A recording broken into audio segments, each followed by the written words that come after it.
Chapter 390. The news hasn't been released yet. Actually, Wanli Mingxian had already received some information. It was said that one of them was a demonic old monster. However, such precious information was obtained at a great cost by the brothel. He couldn't just give it to someone else for free, even if it was his savior. This was the rule. What a pity. Yunjioga looked pained for not being able to get the demonic tripod. Junior brother Yunjio, if you really want to know, I can help you ask around. Wanli Mingxian saw that she didn't look fake and was willing to leak some information for her. However, the price was necessary. No need, I'm not in the mood for that right now. Yunjioga put down the teacup and looked straight at Wanli Mingxian. Actually, I came this time to ask if senior brother, Wanli, has heard of the Fiend Corp's mystic realm? The Fiend Corp's mystic realm only opens once every 100 years. Every evil sect will send elite disciples to kill fiend corpses and collect fiend beads. However, you're only at Qi refinement level 8. It's not your turn to go. Wanli Mingxuan's expression was calm. Logically, I shouldn't go, but Ink Flower and Elder Whitebones specifically asked me to go. Yunjioga grimaced. They're clearly trying to mess with you. Wanli Mingxian had a sympathetic expression. Although Yunjioga had the 1,000-year zombie to protect her, being targeted by the elders of the sect wasn't going to be easy. Yes, that's why I came to ask for information. Have you entered the Fiend Corp's mystic realm? Yunjioga asked. I haven't either, but I heard from the seniors that the fiend corpses inside are very difficult to deal with. We have to form teams to be safe. You have to be careful. The corpse sect elder was clearly trying to mess with Yunjioga. The team he sent would definitely be disadvantageous to her.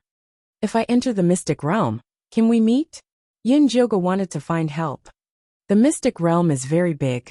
That's hard to say. If we can meet, I'll definitely protect you, Wanli Mingxian said seriously. He was able to leave the mystic realm thanks to Yunjioga's help. He naturally had to help if he could. Besides, their Black Fiend sect focused on refining fiends. No matter how good Yunjioga's 1,000-year living corpse was, it had nothing to do with them. If there was no conflict of interest, there would be no danger. They just needed to kill the fiend corpse. In that case, I will thank senior brother Wanli in advance. When will you be returning to Een Spirit Mountain Range? How about we travel together? Yunjioga invited. I still have things to do here. If junior apprentice brother Yunjio is in a hurry to go back, then leave first. Wanli Mingxian shook his head. As the Myriad Treasure Tower's young lord, he still had to walk around more. All right. By the way, I snuck out under the guise of going into seclusion. Senior brother Wanli, don't slip up, Yunjioga reminded. Don't worry. I will definitely not tell anyone. Wanli Mingxian nodded. Are we returning to Corpsine sect now? Zishang asked Yunjioga. The sooner I return, the sooner I can get rid of the poison and improve my cultivation. Yunjioga was determined to obtain the last treasure map in the Fiend Corp's secret zone. Furthermore, she had been out for a period of time and was worried that something would go wrong with the Een Corp's sect. All right. Zishang supported Yunjioga's decision unconditionally. Central State Sure family. Old woman sat on the main seat with Yusha by her side. Together, they looked at a middle-aged scholar who was tied up tightly. Old woman, I really haven't seen the demonic cauldron in the ruins. I've been trapped in the maze. If the ruins didn't suddenly collapse, I wouldn't even have been able to leave. The wicked old monster's body was covered in wounds and blood. He was on the verge of death. At that moment he was filled with regret. When he heard that the Lu sisters came to the Central State, he hurriedly followed them. He did not expect that he would not be able to capture them and almost encounter such an unfortunate incident. Grandmother, this person is not honest. Let's use the soul-searching technique. Yusha stood beside the old woman and said softly. All right. The old woman did not have the patience to listen to the wicked old monster's useless words. Just as she was about to reach out and pull out the wicked old monster's soul, Yusha pulled her sleeve and said to the old woman, Grandmother, I've recently gained some insight into the fiend's skill. Why don't I give it a try? Sure, I'll let you try it, the old woman said happily. Although her granddaughter's cultivation base was one level lower than the wicked old monster's, She was there to protect her. It would be fine to let her try it out. Yusha walked towards the wicked old monster slowly. Her pink dress was like a lotus swaying in the water. There was a faint smile on her beautiful and exquisite face. The wicked old monster used to love torturing beautiful young ladies like this. But now, he felt terrified from the bottom of his heart when he saw Yusha. He begged for mercy. "Old woman, I really didn't take the demonic cauldron. If you don't believe me, you can swear on your heart demon. I'm willing to sign a master-servant contract with you. As long as you don't." The wicked old monster's eyes bulged, and the rest of his words were stuck in his throat. Yusha stood not far away from the wicked old monster. Her fair, jade-like palm exuded a black fiendish aura. There was a black halo floating above it, and the wicked old monster's soul was struggling desperately inside the halo. "Good child. It seems like you've improved a lot after entering the ruins."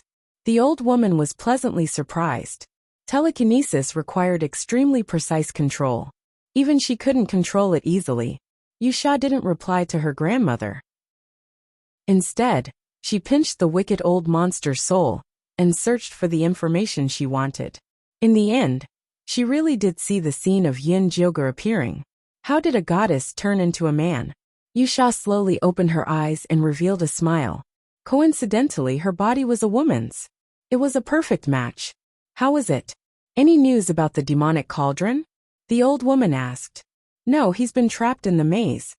Yusha's fingers moved slightly and erased the scene of Yin Jyoga. Then, she passed the soul to the old woman. I knew that person was pretending." After searching the wicked old monster's soul, the old woman stuffed it into her dragon head walking stick. "Grandmother is right. No criminal would use their true appearance to rob someone. Plus, this wicked old monster doesn't have the ability to do so." Yusha followed the old woman's words.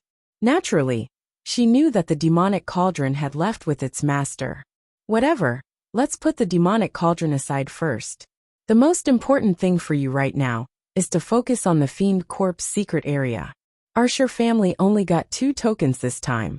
After you go in, find a safe place to kill more fiend corpses. If you can get enough fiend beads, you'll be able to enter the middle stage of the Foundation establishment realm." The old woman didn't notice her granddaughter's change and started talking about the benefits of entering the fiend corpse secret area. The fiend corpse secret realm only opened once every 50 years.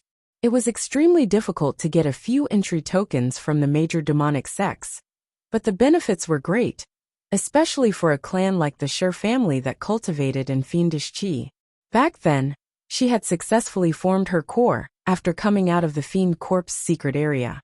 No matter how important the ruins and the demonic cauldron were, it wasn't as important as the fiend corpse secret area. "Grandmother, don't worry. I will do my best." Yusha had a charming smile. "Goddess, let's meet again in the fiend corpse secret area." Chapter 391. Yin Jyoga and Zishang quietly returned to the corpse sect and found that the defensive array outside had been activated. Needless to say, Ink Flower and Elder White Bone hadn't given up and wanted to disturb them. "My defensive array isn't something they can break." Zishang was very confident in the defensive array he'd personally set up. If he wasn't afraid of attracting attention, he could have done better. "That's good," Yin Jyoga answered without looking up and started processing the dark serene grass.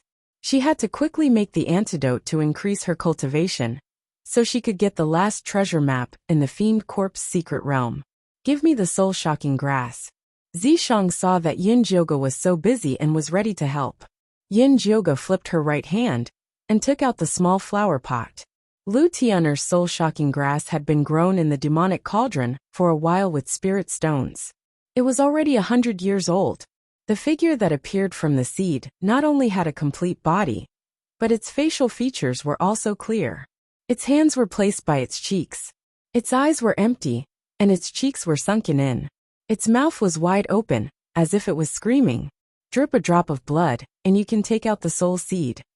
Zishang poked a small hole with complicated patterns on the seed's skin, and let Yin Jyoga drip blood on it. This way, it would be very loyal and obedient after being taken out. Yin Jyoga was already very familiar with the dripping blood ceremony. The golden red blood dripped into the soul-shocking grass seed. The eyes of the frightened little person opened wider and wider. Its body shook violently as if it was scared to death. Its soul suddenly left the seed and floated into Yin-Joga's hand, turning into a ball of light. It's so cowardly. Can it really raise a Yin corpse? Yin-Juga frowned. She didn't want to raise a Yin corpse that screamed at the slightest provocation. Which eye of yours sees that it's cowardly? Zishang poked the little ball of light, and a small person appeared inside, hugging his feet and curling up into a ball. His expression was serene, as if he had fallen asleep. Huh? Yin-Joga's eyes widened. She still remembered how this ball of light looked like it was scared to death. The soul shock grass collects soul power of fear, which is why it shows a terrified expression. Now that it has left its body, it's something else. Plant it in the demonic tripod, and put more spirit stones in it. When it germinates and bears fruit, we can cultivate a grass corpse, Zishang explained. Okay. Yin-Joga was also full of anticipation for the magical seed. He immediately put it into the demonic tripod. The little baby was wandering around in boredom. Now it only planted some spirit herbs every day, which was simply overkill. It was so bored that it was about to go moldy. This time, when he saw the ball of light that Yin-Joga sent in, he immediately became excited, as if he had seen something good. Is this a demonic soul seed? What is a demonic soul seed? Yin-Joga asked curiously. It's a demonic seed condensed from the demonic aura of heaven and earth. The little cute baby looked around the ball of light twice, and immediately pursed his lips in disappointment. TSK, so it's a grass soul seed. Who cares what kind of seed it is? If it doesn't grow well, just wait and see how I'll deal with you. Yin-Joga glared at him fiercely. This adorable little baby was always ruining the roof, if he wasn't beaten for a day. If you spoke to it nicely, it would immediately take a mile after taking an inch. You had to be ruthless in order to deal with it. Don't worry, master. I'll definitely help you plant it. The little baby just wanted to break open the grass soul seed and play with it. Hearing his master's unfriendly tone, he quickly puffed out his chest and promised. That's more like it. Work hard, and I'll make you something delicious when we get back. Yin-Joga began to give out dates. This guy was a glutton. He didn't know if it was because he had been refined into a demonic artifact, but he shouted every day that he wanted to eat souls. Zishang indicated that he could let the little baby eat some souls. After all, he had been sealed for 5,000 years, and the consumption was too great. It would be too slow for him to recover slowly. It was fine to use some demonic cultivation methods. Although Zishang agreed to let him eat, Yin-Joga was in seclusion, and had no place to get it. He couldn't let the Yin Corpse sect disciple feed him, right? He could only wait for the Fiend Corpse mystic realm to open, and get some souls for the little baby. The little baby immediately became high-spirited after getting the sweet dates from Yin-Joga. He had to get the grass soul seed out. After Yin-Joga settled the little baby, she took out the small bronze cauldron and prepared to refine the antidote. The demonic cauldron that the little baby was in was too strong.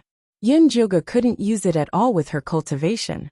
As long as she separated the small bronze cauldron from the demonic cauldron and used it, the power would be about 1,000th of the main body. Yin-Joga put the soul-shocking grass seed and the 100-year dark serene grass into the small bronze cauldron. Then, she summoned the white bone fire and started refining. 2 hours later, the small bronze cauldron spewed out hot air. The antidote for the second stage of the 9-bone shatterer was finally refined. Yin-Joga opened the small cauldron and saw a hazy golden light inside. It had to be consumed on the spot. Yin-Joga stuffed the light into her mouth and sat cross-legged to absorb it. Zishang stayed by Yin-Joga's side to protect her, paying full attention to her condition. The light entered Yin-Joga's mouth and began to circulate in her body along with her spiritual power. At first, it was very smooth. The toxins that went deep into the bone marrow were forced out.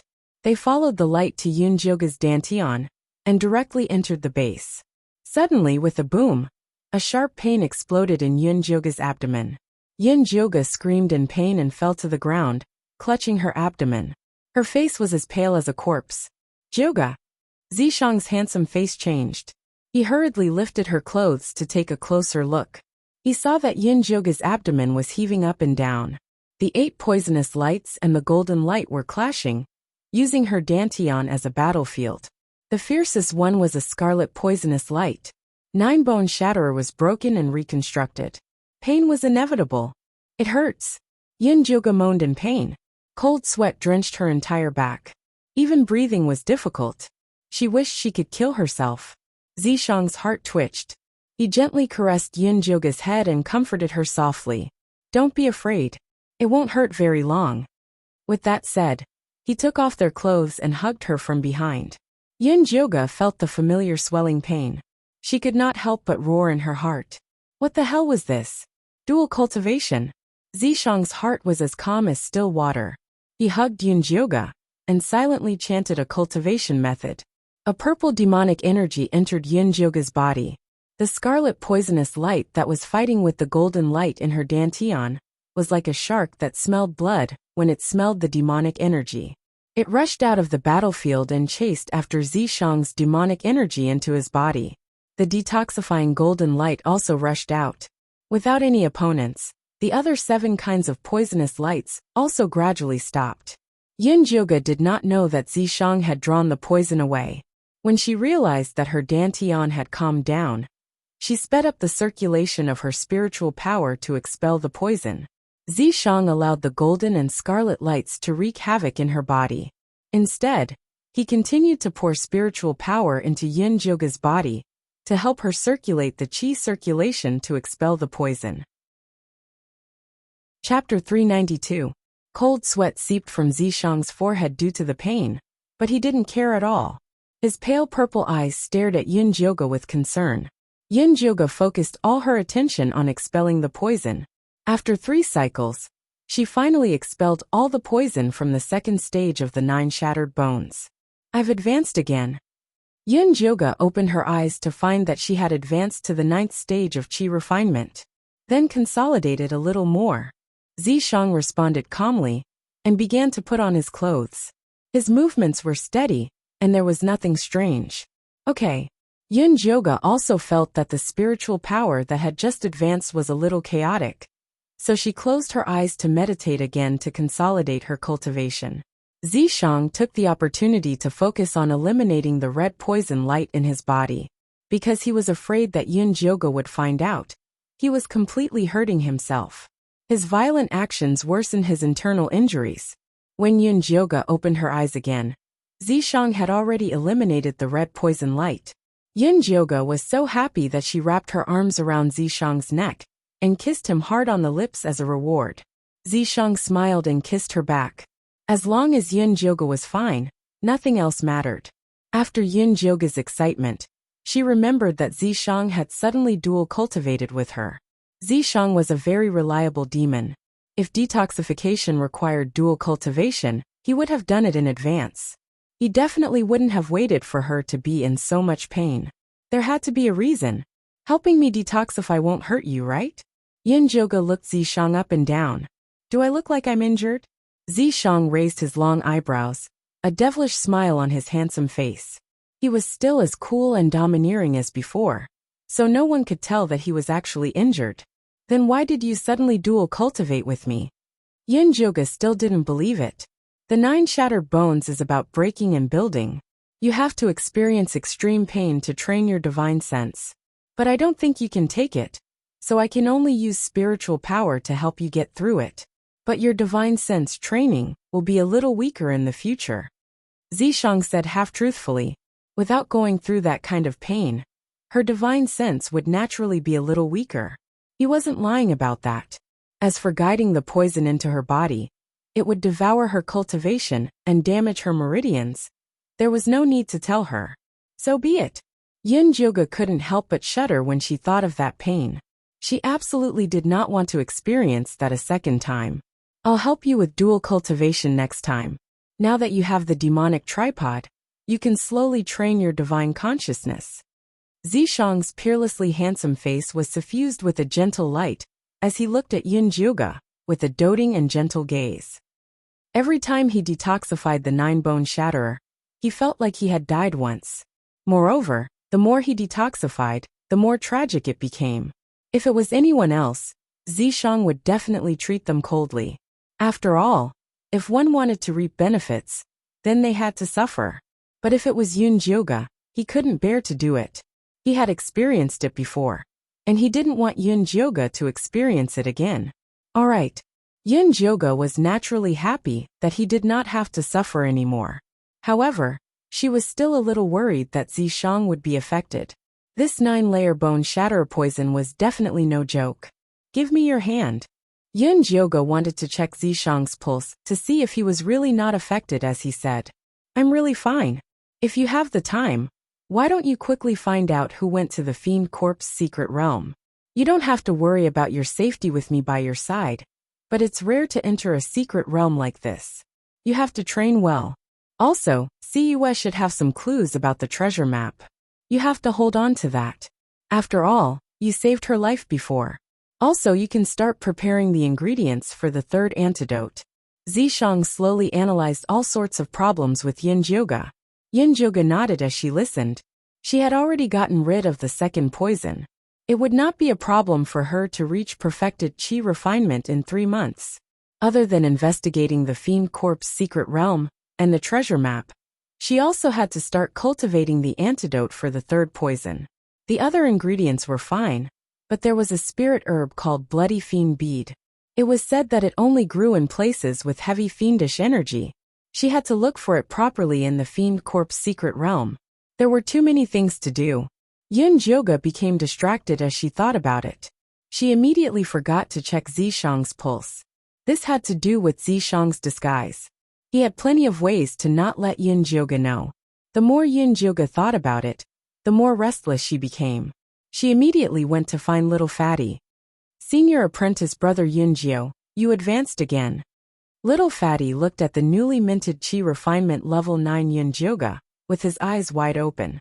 He had only been in closed-door cultivation for a few months. He had advanced 3 levels like a flying goose. He was simply the most amazing of all. Isn't this normal? Yun Jioga knew that there were all sorts of rumors about her being raped by the Fiend Corp's sect. She had long given up on covering it up. Little Fatty also thought of this. He coughed awkwardly and changed the topic. Senior apprentice brother Yun Jio, the candidates for our corpse sect to enter the Fiend Corp's secret realm have been decided. Ever since he knew that Yun Jioga was going to the Fiend Corp's secret realm, Little Fatty had been collecting all sorts of relevant information. Although he couldn't get any core secrets, it wasn't hard to find out who the participants were. Because the sect leader's peak had very few people, they appointed Yi Jioga and Jinchuan as the representatives. The other peaks were decided through a competition. Ink Flower Peak's victors were by Lan, and a foundation establishment middle-stage senior apprentice brother called Mo Jingyuan. Whitebone Peak's victors were Wolf Fong, and a foundation establishment early-stage senior apprentice sister called Yu Zian. Chouren Peak's victors were Jin Yanwei and Si Yue. They were a couple. Yun Jioga raised her eyebrows. There were 4 familiar faces among the 6. On the surface, she had offended the 3 elders, Ink Flower, Whitebone and Cho Senator. Everyone thought that their disciples would definitely target her. But in reality, other than Bai Lan and Mo Jingyuan and Yu Zian, the other disciples weren't a big problem. First of all, Si Yue, Jin Yanwei and Jinchuan were busy looking for the treasure map. They definitely wouldn't be in the mood to find trouble with her. Secondly, Wolf Fong had a small friendship with her. If she privately roped him in and gave him some benefits, he would probably turn a blind eye. Yun Jioga thought about it and calmed down. She thought of another question. Little Fatty, do you know anyone from the other evil sects and demonic sects? Can you help me find out who's going to enter the Fiend Corp's secret realm? She didn't know what the situation inside the Fiend Corp's secret realm was like. It was always good to find out more information. I do know, but I'm not very familiar with them. But as long as I have spirit stones, it's still very easy to find out. Little Fatty reckoned that the other sects should be the same as them. They were determined through a competition, so it shouldn't be hard to find out. I'll give you 100 spirit stones. Go ahead and find out. The more detailed, the better. Especially the Black Fiend sect's name list. It's best if you can find out where the masters came from and what magic tools they're proficient in. Yin Joga mainly wanted to know about Yi Rui. This girl had been in the Black Fiend sect for a period of time. With the help of the demonic sect's supreme expert, her cultivation shouldn't be too bad. And Nangong Li, if he wanted to find the treasure map, he had to pay more attention to him. Chapter 393. Senior Brother Yunjiu, don't worry, leave this to me. Little Fatty was very excited. These people were all his connections, and his network would be even bigger in the future. After Yin Jioga and Little Fatty parted ways, she returned to the cave abode and started to prepare things to win over Wolf Fong. Wolf Fong was now in Foundation establishment, and the Yin Meridian Protection Pill was suitable for him. She still had a lot on hand, and it would be good to give them as gifts. If you give him pills for free, he probably won't dare to take them. Why don't you sell him some good defensive Dharma artifacts? He'll need them in the Fiend Corp's mystic realm. Zishang thought more carefully than Yunjioga.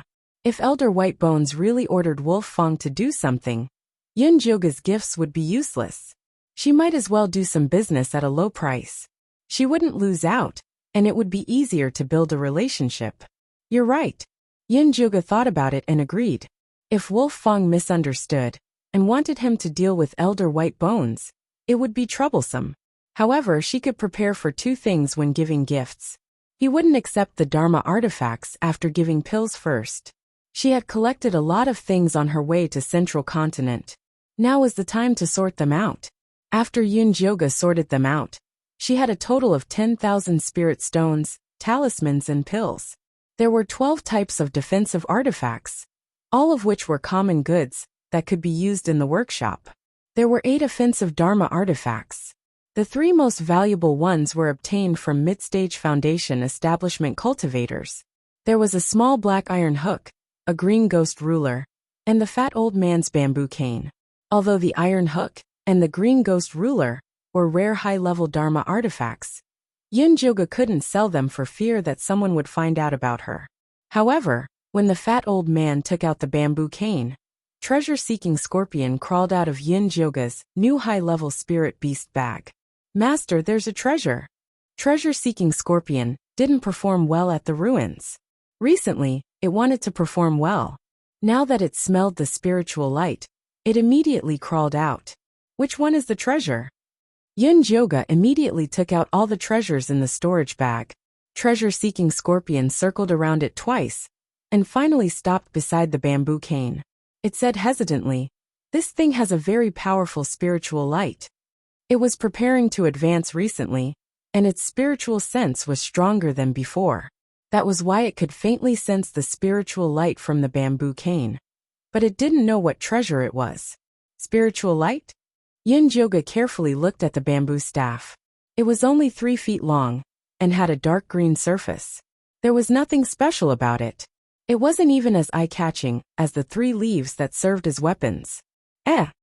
Zishang picked up the bamboo and looked at it carefully. He said, "This bamboo seems to be alive. Try using your wood spirit power." With that, he handed it to Yunjioga. "Let me see." Although Yunjioga could devour wood spirits, he rarely used them, so he didn't discover the secret of the bamboo at first. When she tried to infuse wood spirit energy into the bamboo to check, she immediately discovered that this bamboo was not bamboo at all, but the root of some kind of plant. It contained a strong vitality like a vast ocean. Just a short section of the rhizome was already so powerful. If it was a complete tree, how powerful would it be? Yunjioga immediately decided to use the demonic tripod to grow this thing. At this time, the demonic tripod had changed a lot after all this time. The originally empty herb garden was now neatly planted with rows of spirit herbs. There were purple monkey flowers and red rock grass that Yunjioga needed for the 3rd stage of detoxification. There were also many herbs for the Yin Meridian Protection Pill. Other than the herb garden, there were also rows of red fruit trees outside. They were filled with pink spirit peaches that were ready to ripen. These peaches were not only full of spirit energy, but could also nourish meridians. Most importantly, they were good for spirit beasts' advancement. Yunjioga had planted them for the treasure-seeking scorpion couple. Next to the stream was a top-grade herb garden with the densest spirit energy. Now, Only the grass soul seed was planted. This kind of rare thing consumed a lot of spirit energy, and usually had to be planted separately. The little baby was attentively serving the grass soul seed by the stream. He had moved most of the spirit energy from the demonic tripod here, so that the grass soul seed could germinate and bear fruit faster. He could have a few top-grade souls to taste. Back then, Wan Sha had let him eat freely. Those days had been so beautiful. When the little baby thought of this, he couldn't help but touch the little black horn on his head. Without the support of souls, his horn had become smaller and wasn't pretty anymore. How could he find a partner in the future? He didn't want to be a lover like Wan Sha. He wanted to be a wife like Lord Zishang. Just as the little baby was sighing, Yin Joga's divine sense came in with the bamboo. He asked the little baby, "Do you know what this is?" Here's the chance to perform." The little baby was shocked. He quickly took the bamboo and looked at it carefully. Then he looked at it again and again. Then, he sadly realized that he didn't recognize it at all. "Master, I've been sealed for 5,000 years. In order to find you, I wasted a lot of divine sense. I don't remember many things." The little baby touched the little black horn on his head. He felt wronged. "It's fine if you don't remember. Just tell me if you can plant it." Yin Joga didn't have high expectations for the little baby, so he wasn't disappointed. "I can plant it, but this root system is a bit strange. I'm afraid it will cost a lot of spiritual power to plant it." Planting things was the little baby's instinct. Even if he couldn't recognize it, he could still plant it. How much spiritual power will it cost? Yin Joga thought that if it wasn't much, he would plant it first to see what it was. If it was something good, he would be rich. "If I use spirit stones, it will cost at least 500 high-grade spirit stones." The little baby roughly estimated. "What?" Yin Joga was stunned. One high-grade spirit stone was equivalent to 100,000 low-grade spirit stones. 1,000 high-grade spirit stones was equivalent to 5 million. The 10,000 low-grade spirit stones in her hands couldn't even be counted as a living thing. How could she raise it? Plant it first. Just make sure it can survive. Yin Joga decisively gave up. 5 million spirit stones. Even if she sold herself, she wouldn't be able to get this number. However, even if she couldn't earn it now, it didn't mean that she would keep it as a memento. Actually, if you don't use spirit stones, there's another way. The little baby blinked his big eyes. His small round face looked like he was thinking for Yin Joga. "What way?" Yin Joga's eyes lit up and he quickly asked. "If you use souls to raise it, you only need 10,000 souls." The little baby was very naive and innocent, as he raised a tender little finger. He indicated that this method was much easier than getting high-grade spirit stones. There were people everywhere in the Ein Soul Mountains. It was a piece of cake to kill thousands of people. When the time came, he would secretly get some to satisfy his craving. Presumably, his master wouldn't find out. 10,000 souls. Yin Joga chuckled at the little baby and then scolded fiercely. "Why don't you go to heaven? If you like eating souls so much, go back to your Wan Sha. I can't afford to support a demon like you." Every day, he provoked her to kill people to find souls. Did he really want to force her to become a female demon who killed people without blinking? Chapter 394. "Sob, I was just giving you an idea. It's fine if you don't accept it, but why are you being mean to me?" The cute baby pouted and started crying. "What are you crying for? Hurry up and plant it for me. If it doesn't survive, I'll teach you a lesson." Yin Joga had already seen through this guy's evil face and wasn't fooled at all. Right away, right away." The cute baby immediately stopped crying and didn't dare to cause any more trouble. After receiving the bamboo, he eagerly chose a spot far away from the grass soul seed and planted it. Then, he made a hand seal to draw water from the stream to water it. Yin Joga saw that the cute baby was obedient and left the demonic tripod tiredly. "What's wrong? Did that cute baby make you angry again?" Zishang noticed Yin Joga's bad expression and asked gently, "Do you think I was a bad, vicious, and overbearing demoness in my previous life?" Yin Joga asked sullenly. Although she didn't think she was a good person, she didn't expect herself to be so bad in the past. "Why do you ask?" Zishang raised his eyebrows. What had triggered this girl?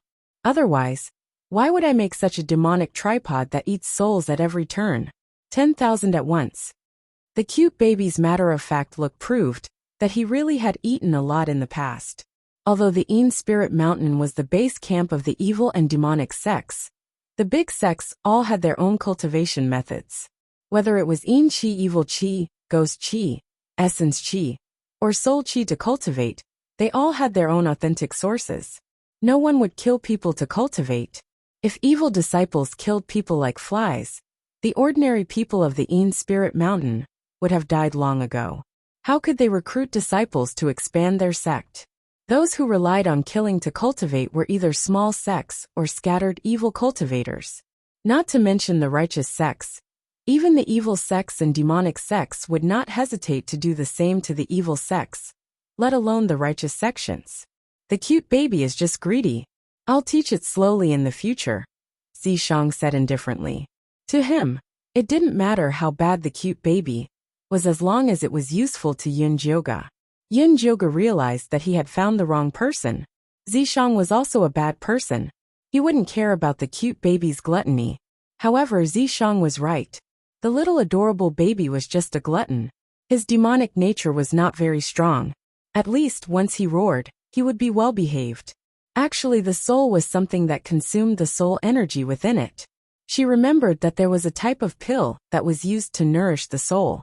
However, the materials needed for the soul-nourishing pill were relatively rare. She could only refine it after she successfully built her foundation, so she could put it aside for now. At present, the most important thing was the matter of the Fiend Corp's secret territory. Yun Jioga quickly composed himself. He packed up a bottle of Een Meridian Protection Elixir and 2 decent defensive Dharma artifacts before preparing to find Wolf Fang. Some time ago, Wolf Fang had accepted a task that allowed him to cultivate and earn money without neglecting anything. Today was the day he was supposed to return to the sect to hand over the task. He did not expect to be stopped on the way. Senior brother Wolf Fang, long time no see. Yun Jioga greeted. Junior brother Yun Jioga, you're out of seclusion? Wolf Fang could not help but feel surprised when he saw Yun Jioga, who was already at the 9th stage of Qi disciple. This junior brother's cultivation speed was really fast. Actually, at Yun Jioga's age, not to mention the 9th level of Qi disciple, there were also many at the foundation establishment stage. However, those were all genius disciples that the sect spent all their efforts to nurture from a young age. People like Yun Jioga, who had no father, no mother, and directly entered the 9th level of Qi disciple within 2 years, were extremely rare. However, when he thought of the 1,000-year living corpse beside Yun Jioga, Wolf Fang felt somewhat relieved. Those who had fortuitous encounters were obviously different. However, Wolf Fang did not want this kind of fortuitous encounter. If it was a lively and beautiful female living corpse, it was fine if he closed his eyes and pounced on her. However, being pressed down by a male living corpse was unbearable. This was also why, although Yun Jioga was eye-catching in the Een Corpse sect, there were not many people who envied and hated him. Senior brother Wolf Fang, I have something to ask you. This time going to the Fiend Corp's secret territory. Did Elder White Bones give you any instructions? Yun Jioga knew that Wolf Fang was a straightforward person and did not like to play games, so he asked directly. Yes, Master instructed me and Senior Sister Yu to cooperate with Senior Sister Bailan when the time comes. If there's a chance, we'll kill you. Wolf Fang also said it very directly. I wonder what Senior brother Wolf Fang thinks about this matter? Yun Jioga asked. I'm not free, Wolf Fang said without hesitation. He had always admired Yun Jioga's strategy and strength. Although he could not be on good terms with Yun Jioga because of Master, he did not want to deal with her. Senior brother Wolf Fang, let's not beat around the bush. I don't expect you to help me deal with Bailan, but I hope that you can go easy at the crucial moment and give me some information. This bottle of Een Meridian Nourishing Pill was personally refined by me. Treat it as a thank you gift. Yun Jioga showed his sincerity. Wolf Fang's eyes instantly lit up. He heard that Ziyun Workshop recently produced a batch of extremely pure Een Meridian Nourishing Pill. Unfortunately, the price was expensive and the quantity was limited. He had always felt regretful that he did not get it. However, when he thought of Yunjioga's request, he still rejected. Junior brother Yunjioga, although I don't want to deal with you, sometimes I have no choice. Wolf Fong did not want to put shackles on himself. If he could not do it, then he would not be a man on both sides. I was too impulsive. Yunjioga had already guessed that Wolf Fong would not accept it, so he immediately changed his plan and said, "This trip to the Fiend Corp's secret territory is filled with danger. I wonder how senior brother Wolf Fong's preparations are going? You should prepare a few good defensive immortal treasures. I heard that the killing intent inside is enough to kill people silently." When Wolf Fong heard this, he was depressed. He naturally knew that the evil chi in the evil corpse mystic realm was powerful. Without good defensive artifacts, he would be at a disadvantage. His set of demonic bone spikes was good for attacking, but its defensive ability was far inferior. Moreover, the better defensive artifacts were all extremely expensive. He had bought quite a lot of things previously, and was short on money. Thus, he wanted to do missions to earn spirit stones. But before he could save up enough spirit stones, all the defensive magic tools that he fancied were bought away. He was feeling depressed in his heart. Yunjioga could see Wolf Fong's depression at one glance. He said, "I have a few good defensive artifacts here. If senior brother Wolf Fong likes them, name a price and take them." With that, he took out the 2 artifacts that he had prepared. One of them was a rank 4 Vajra talisman. When used on the body, it could withstand 3 full attacks from a middle-stage foundation establishment cultivator. The other was a small gray flag. On it was a light green sword talisman that looked like a flood dragon. Not only could it shoot out flying sword attacks, it also had the aura of a flood dragon to protect the body. It could both attack and defend. It was a good item. Wolf Fong could not take his eyes off it. In the depths of his eyes, there was only the word want. In another 4 months, the evil corpse mystic realm would open. In such a short time, even if he went into closed-door cultivation, he would not be able to raise his cultivation by much. Thus, the Meridian Nourishing Pill was not what he needed the most. However, he really liked the 2 items that Yunjioga took out. He really wanted them. Wolf Fong knew that if he really bought them, he would owe him a favor. However, he had spent spirit stones. It was better than asking for things for nothing. Thus, Wolf Fong said decisively, "I will buy both of them. Junior brother Yunjioga, name a price."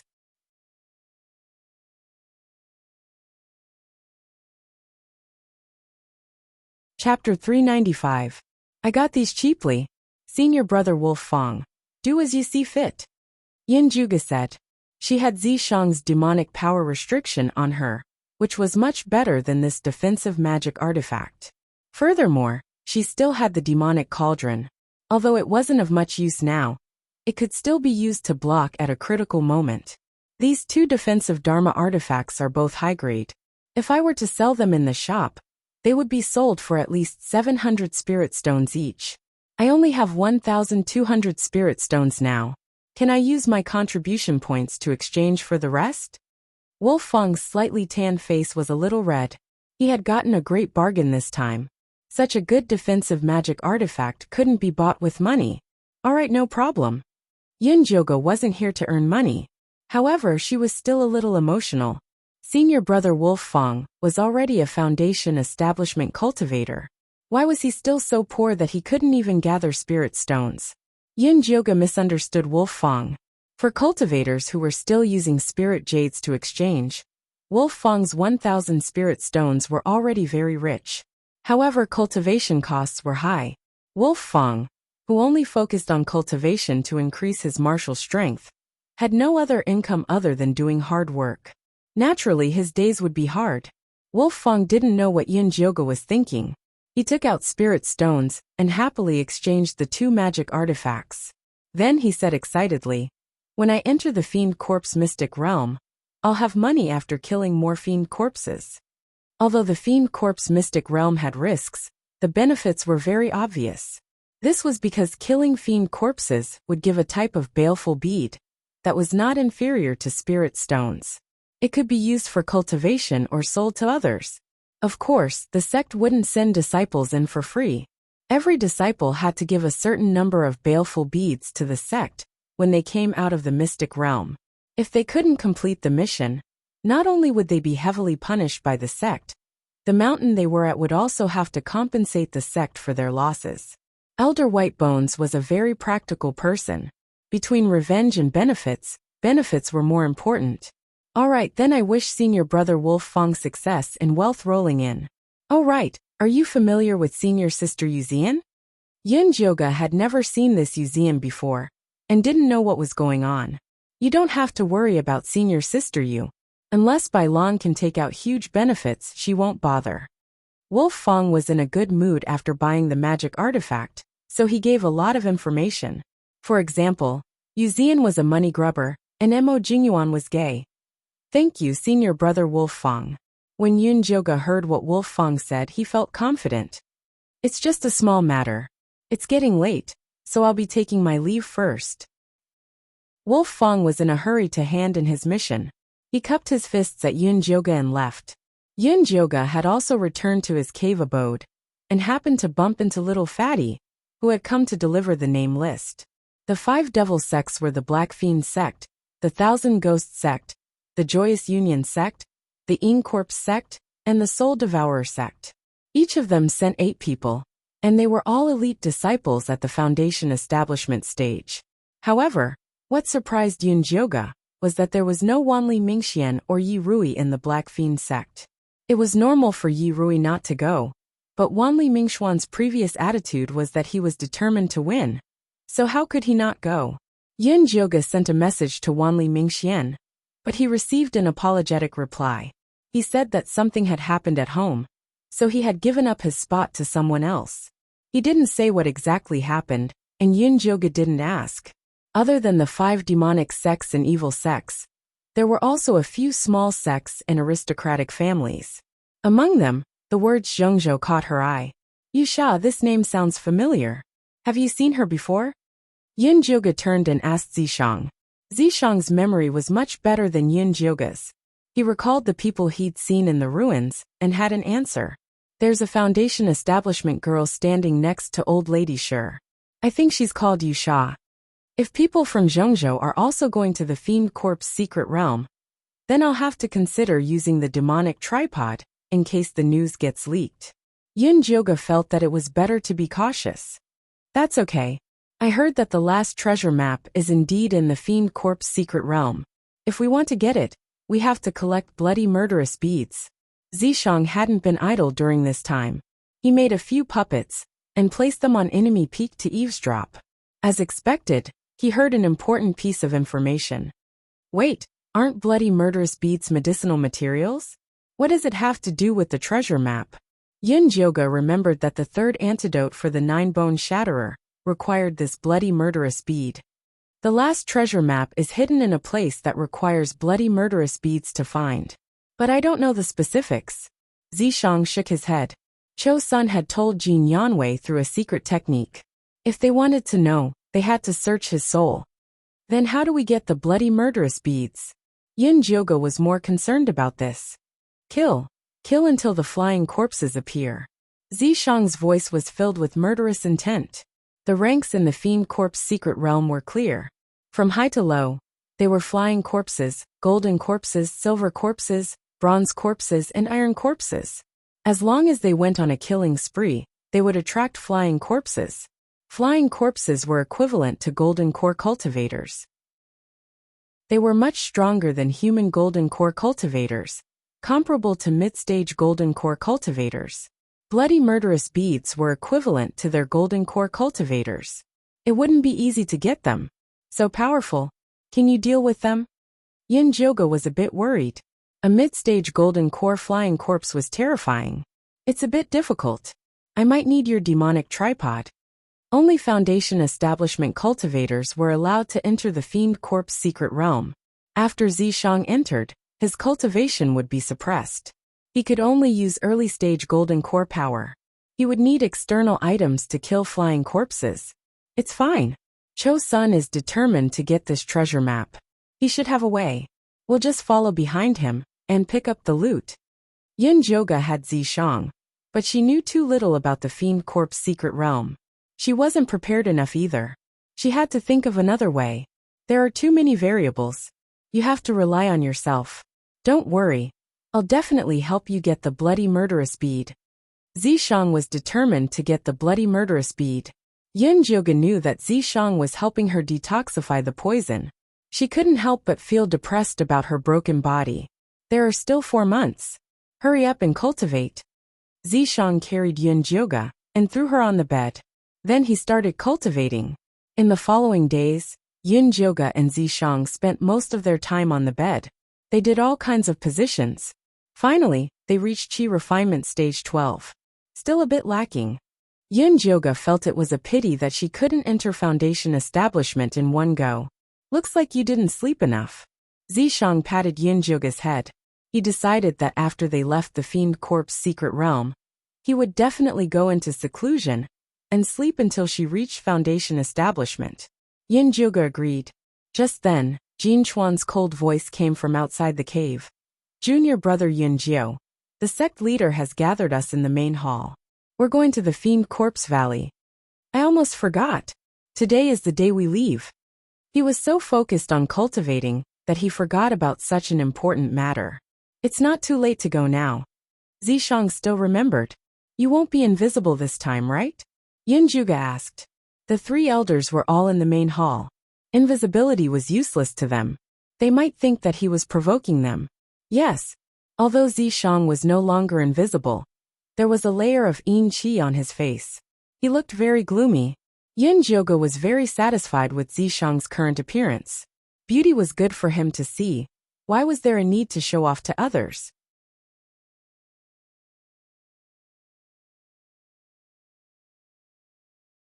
Chapter 396. When Yun Jioga and Jin Chuan arrived at the main hall, the 3 elders had already arrived with the disciples of the various peaks. Seeing Yun Jioga bring Zishang in, Elder Mo Hua sneered, his eyes filled with hatred, still bearing a grudge for what happened before. Elder White Bone was expressionless. He had found a good spirit bone some time ago, so he did not care about Yun Jioga's profound Yin White Bone monkey anymore. Cho Sun stood in the middle, lost in thought, not even casting a glance at him. Yun Jioga secretly sized up his short figure, thinking that an adult man only had the body of a 5-year-old. Unable to do anything, how pitiful. Fortunately, Cho Sun did not see Yun Jioga's sympathetic gaze. Otherwise he would have definitely flipped out. Junior brother Yun Jio, you're here. Si Yue, who was standing behind Cho Sun, greeted with a smile. Yun Jioga smiled and nodded, not replying. Jin Yanwei glanced at her and ignored her. Wolf Fong, on the other hand, did not look sideways. Beside him was a round-faced senior sister. She had a golden abacus in her hand, and no one knew what she was planning. The corners of her mouth curled up, and she smiled like a miser. It was Yuzian. Junior brother, long time no see. Congratulations on advancing. Bailan also greeted Yun Jioga, and even secretly winked at her, as if she was very familiar with her. Beside her stood a tall and beautiful young man. It was Mo Jingyuan of the Ink Flower Mountain. He was wearing a red robe embroidered with gold patterns, and his fingers were playing with the black hair on his chest. A pair of slanted eyes flew up and down, carefully sweeping a glance at Yun Jioga. Probably because he did not like her weak appearance, he turned to Zishang. Unfortunately, Zishang's body was covered in a hazy yin qi, and he could not see anything clearly. He retracted his gaze in boredom, and then rolled around on Wolf Fong's tall and strong body, as if he wanted to strip him naked and touch him to his heart's content. Yun Jioga was suddenly enlightened. No wonder Wolf Fong knew that Mo Jingyuan had a habit of cutting sleeves. Junior brother Yun Jio, this way. Jin Chuan brought Yun Jioga to the Sect Master Mountain. Although they were not on good terms with Yun Jioga, they were still disciples of the Sect Master Mountain, so they had to stand together at this time. Senior brother, will the Sect Master come today? Yun Jioga asked softly. Of course. Just as Jin Chuan finished speaking, a man walked out from the back of the hall. The last time Yun Jioga saw the Sect Master was when he was being pursued by Mo Hua and the other elders. At that time, he had only seen the Sect Master's back. This was the first time he had seen the Sect Master's face. Who would have thought that the Sect Master's face would be covered by a layer of black fog, making it impossible to see his face clearly? Yun Joga was incomparably depressed. He had heard from little Fatty that the sect master used to be very generous and would always show his face to others. Why was he acting so mysteriously recently? This time, the Fiend Corp's secret territory will be led by Elder Cho. Senator, take your tokens and enter the secret territory to kill as many Fiend Corpses as possible. The sect master was not a talkative person. After giving a few words, he threw out a few streaks of gray light that flew into everyone's hands. Yun Joga caught the gray light and found that it was a palm-sized circular token with a ferocious-looking black Fiend Corpse carved on it. It was the token to enter the Fiend Corp's secret realm. Let's go. Cho-sun gave the order and walked out of the hall first. The Fiend Corp's secret realm was 3,000 miles away from the Fiend Corpse sect. If it was a normal flying artifact, it would take at least 2 days. However, this time, they were entering with the 5 great sects, so they definitely could not lose face for the sect. Therefore, the sect master very generously lent the sect's flying artifact. This was a ferocious-looking black flying ship. There were several cannon holes on the ship's body. Not only was it extremely fast, but its attack power was also shocking. Yun Joga boarded the flying ship and found a quiet corner at the back of the ship to sit down. He closed his eyes and rested. The others also found a place to rest. No one spoke. Only Bailan rolled her eyes and walked towards Yun Joga with a faint smile, looking like she wanted to befriend him. It was Yun Joga who did not want to deal with her, so he secretly transmitted to Zishang, "Don't let her bother me." "All right." Zishang agreed. Bailan walked in front of Yun Joga and was about to speak when her vision blurred. She was actually thrown to the bow of the ship by Zishang, almost hitting Jin Yanwei. "Senior Sister Bai, can't you be a little quieter? My master has been in a bad mood recently. It will not be good to anger him." Jin Yanwei had always disliked Bailan's hypocrisy. His tone was also very bad. Sorry. Bailan repeatedly apologized. This time, the leader was Elder Cho. Senator. There was no benefit in going against Jin Yanwei. Therefore, although Bailan was depressed, she did not dare to say anything to explain. All right. Find a place to sit." Jin Yanwei waved his hand and sent her away. After Bailan left with an apologetic smile, she glared hatefully at Yun Joga. Yun Joga did not open his eyes from beginning to end. He looked like he did not know what had happened. Bailan's hatred grew deeper. She could not help but think, "I'll let you be happy. Wait until we enter the Fiend Corp's secret realm." Thinking of the treasure that Master had given her, Bailan became proud. Originally, she wanted to rope in Yun Joga with a few words to make her lower her guard. It seemed like there was no need to waste time. The black warship flew for a day and a night before arriving at the Fiend Corpse Valley the next morning. At this time, the Fiend Corpse Valley was still empty. The people from the Fiend Corpse sect were the first to arrive. Master told everyone to go down and act freely. When the disciples of the other 4 sects arrive, we will enter the Fiend Corpse Valley together. After Jin Yanwei conveyed the instructions on behalf of his master, he eagerly went to serve his master. Siyua followed beside Cho-sun in a flattering manner. Yun Joga stepped on his evil blade and landed on the empty Fiend Corpse Valley. As usual, he found the most remote corner and sat down. This time, Bailan had learned her lesson and did not come over to chat. Jin Chuan had a stern face, as if no one was allowed to approach him. Yu Zian held a golden abacus in the corner and made a paw-paw sound. Her face was in high spirits. Wolf Fong stood on a large rock not far from Yun Joga. Mo Jingyuan was chatting and laughing beside him. His pair of slanted eyes flew around, constantly throwing flirtatious glances at Wolf Fong. Wolf Fong looked like he was having a hard time enduring, but Mo Jingyuan's cultivation was higher than his, so he could only continue to endure. Fortunately, after the time it takes for half an incense stick to burn, a ray of light flashed in the sky. Following that, a light belt formed by pink peach blossom petals appeared. The leader was a female cultivator at the early Aura's core stage dressed in a peach blossom palace dress. She was incomparably beautiful, and there was a peach blossom embroidery on her forehead. She was the elder of the Joyous Union sect, the Peach Blossom Fairy. Behind her stood 6 women and 2 men. The women were exceptionally beautiful, enchanting and charming. The man was tall and handsome, but his eyebrows carried an exaggerated aura. Mo Jingyuan glanced at the male disciples of the Joyous Union sect. He was obviously not interested, and continued to pester Wolf Fang. Big Brother Cho, long time no see. The Peach Blossom Fairy kept her flying magic tool, and gracefully walked towards Cho's senator. Her pair of limpid eyes looked at Cho's son with deep emotion, as if there was a story between them. Chapter 397.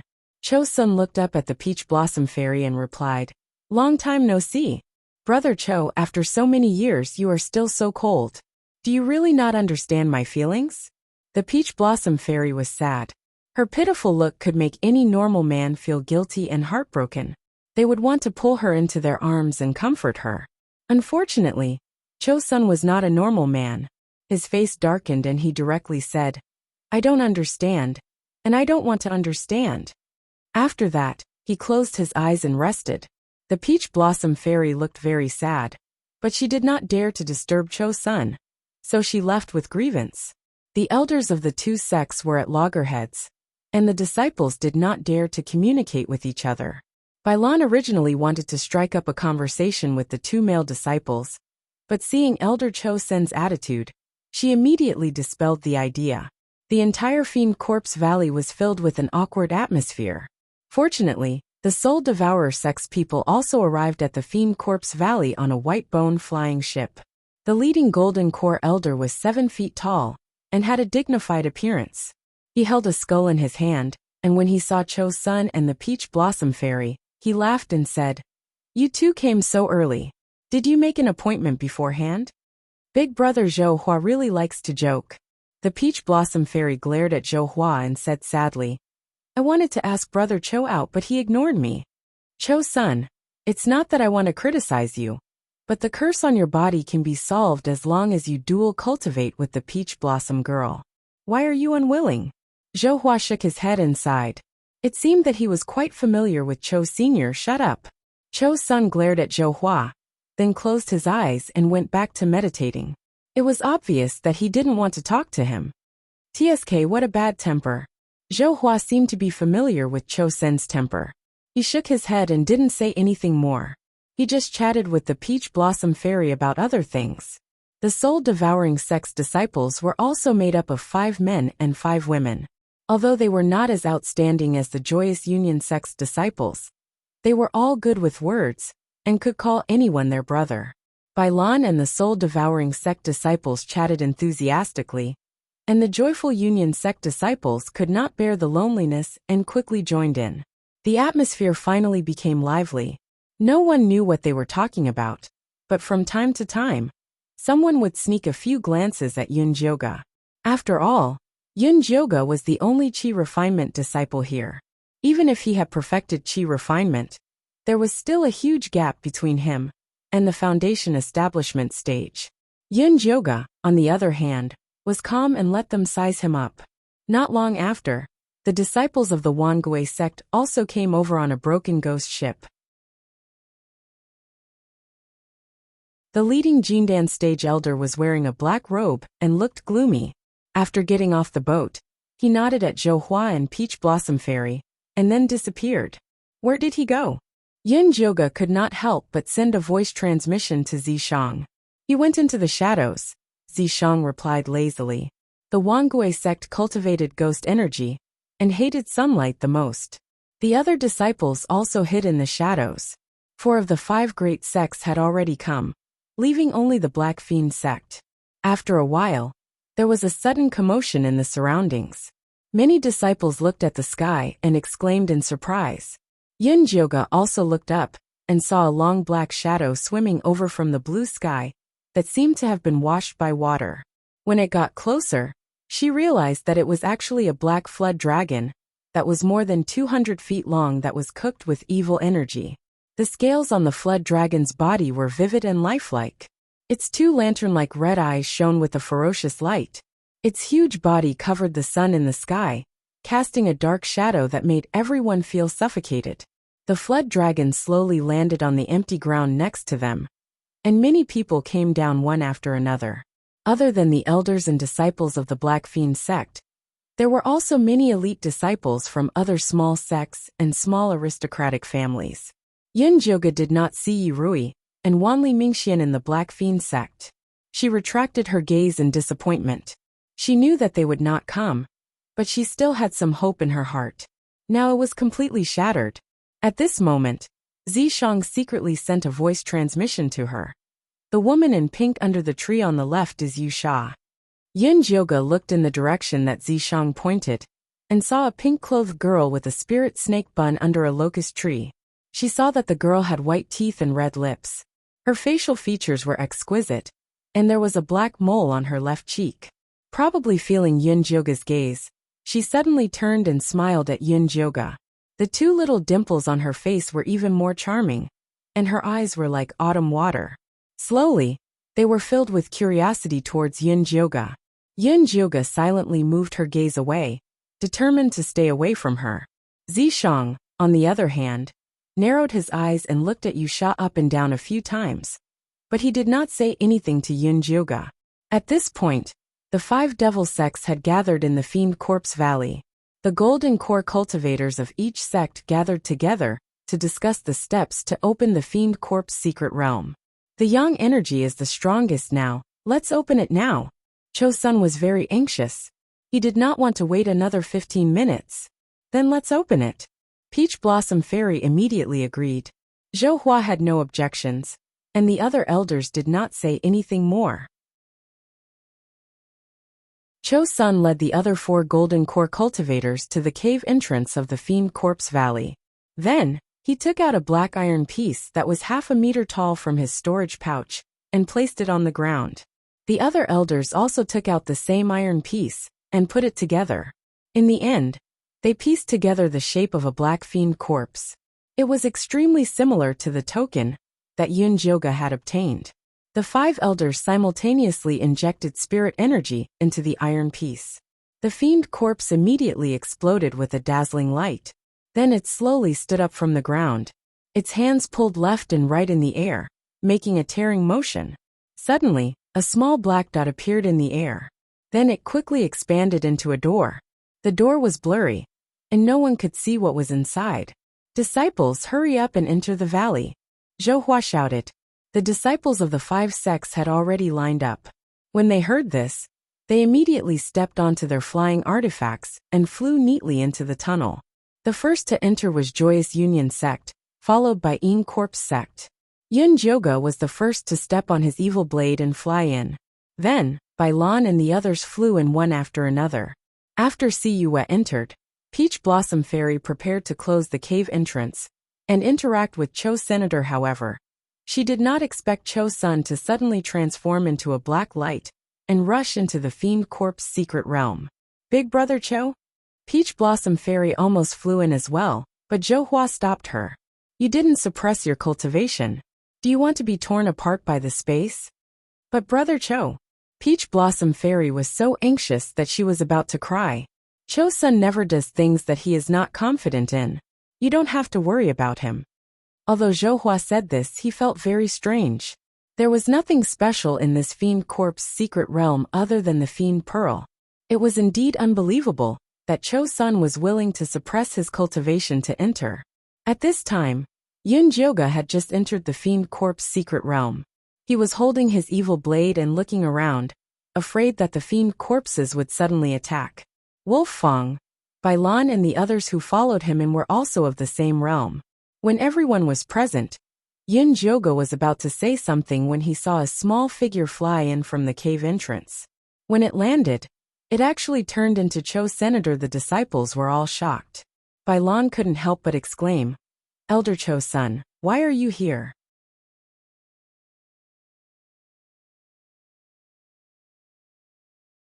Chapter 398. Is that something you should be asking? Cho-sun looked at Bailan expressionlessly. This disciple deserves to die, please forgive her, elder. Bailan immediately knelt and begged for mercy, cold sweat pouring down her back. No one else dared to make a sound, only Siyue pleaded for Bailan.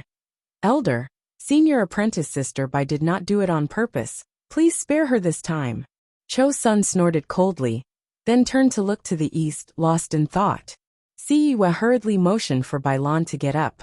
Bailan gave her a grateful look, then silently shrunk to the side.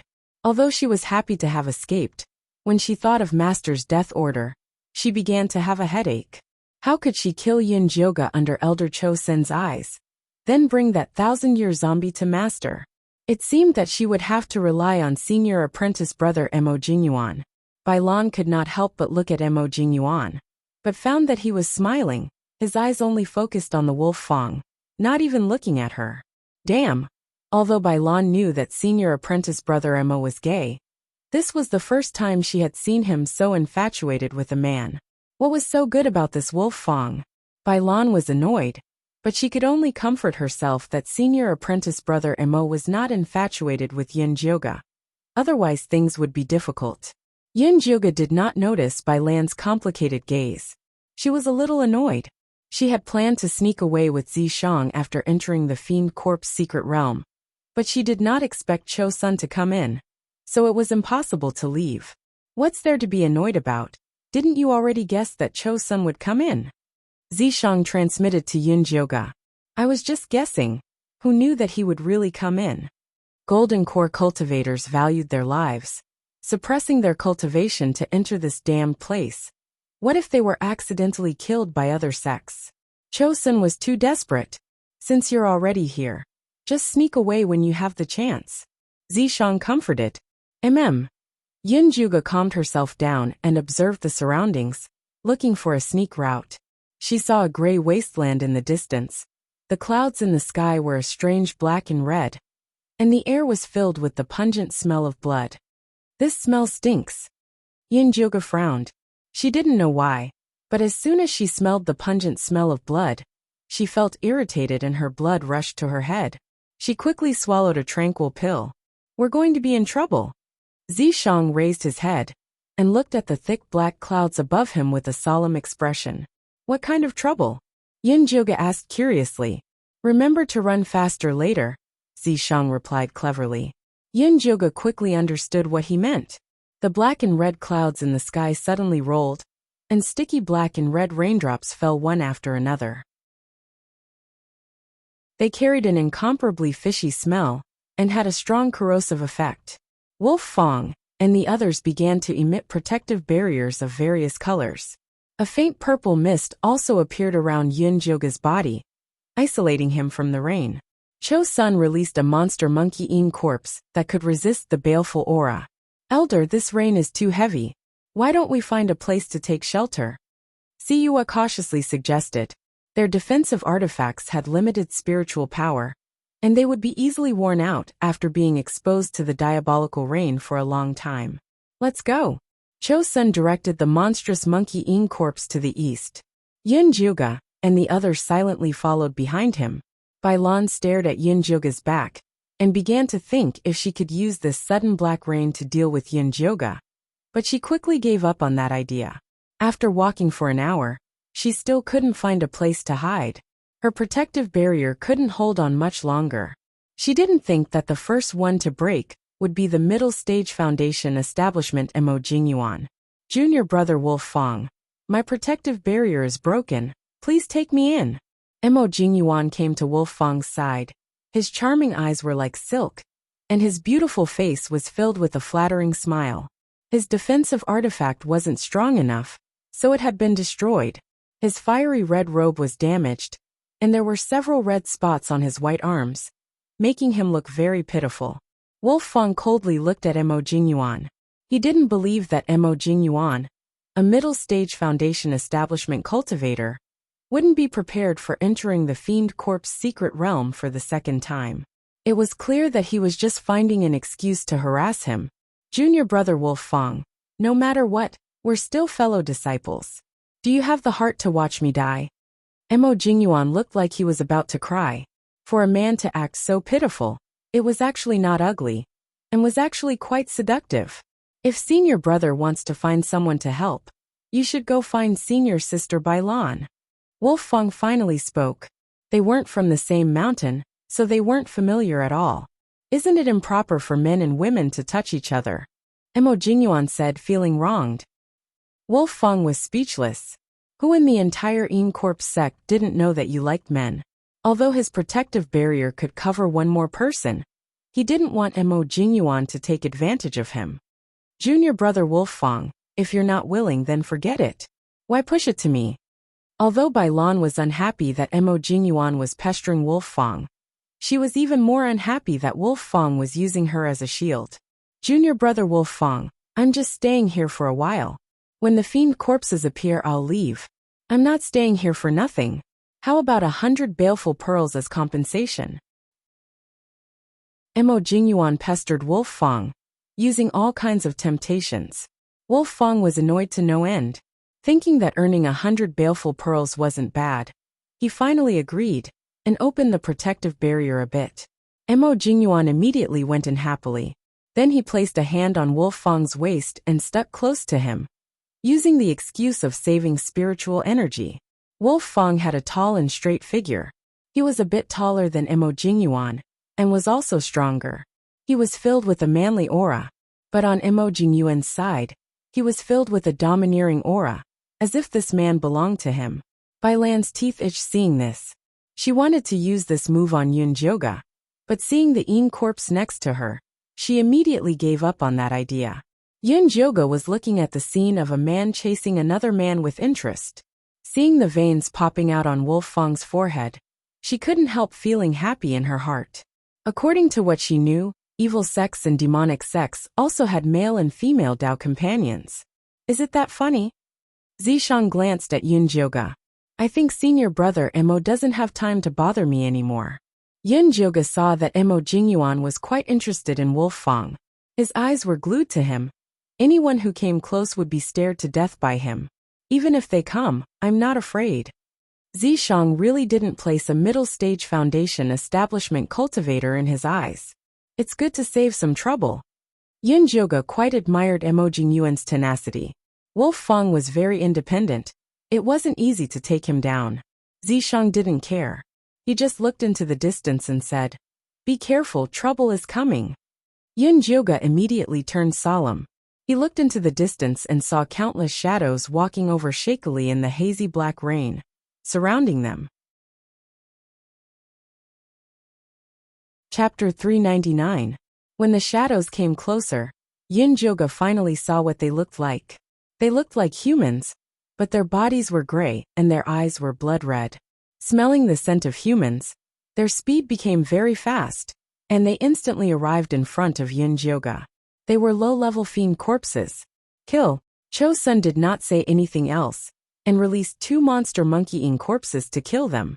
Jin Yanwei and Si Yue stood on either side of Cho Sun, and Jin Chuan was not far from Si Yue. Bai Lan released her bone spikes. Yu Zian released her white bone abacus. Wolf Fang unceremoniously kicked Mo Jingyuan out of the barrier, and then released his evil weapon bone spikes. They turned into several blood-red lights that shot at the fiend corpses. Mo Jingyuan did not get angry. His tattered red Taoist robes instantly recovered. Then, he formed a hand seal, and a pitch-black bone dragon flew out from his storage pouch. Yun Jioga looked at the pitch-black bone dragon, and his heart skipped a beat. It looked like the Black Fiend sect's flying artifact. But the Black Fiend sect was made of fiend qi, and Mo Jingyuan's was made of all kinds of spirit bones that were soaked in black medicine. He probably wanted to show off in front of Wolf Fang. The bone dragon flew like it was cutting grass, killing several rows of fiend corpses, much faster than Wolf Fang. He even accidentally stole Wolf Fang's target, making Wolf Fang's face turn even darker with anger. It was really interesting for a man to have a partner. Yun Jioga smiled as he released 5 evil blades, killing a row of fiend corpses with a slight twist. This brat's attainments in Yin spirit runes are not bad. Zishang killed the fiend corpses while talking to Yun Jioga. Senior apprentice brother Mo is also a Yin spirit master. No wonder Jin Yanwei did not say anything when he was causing trouble for Wolf Fang. He really was bullying the weak and afraid of the strong. It felt like Wolf Fang had found a good backer. Don't just kill, you have to take the fiend bead too. Zishang pointed at the fiend corpse's head. Yun Jioga used the evil blades to dig, and a pure white bead the size of a thumb appeared, releasing a gentle glow. Master, good stuff, good stuff. The little baby's voice suddenly sounded in Yunjoga's mind. What, you want to eat it? If the little baby could change his taste, Yunjoga would feel much more relaxed. It's not me who wants to eat it, it's the bamboo that wants to eat it. The little adorable baby was taking care of his beloved grass soul seed by the stream.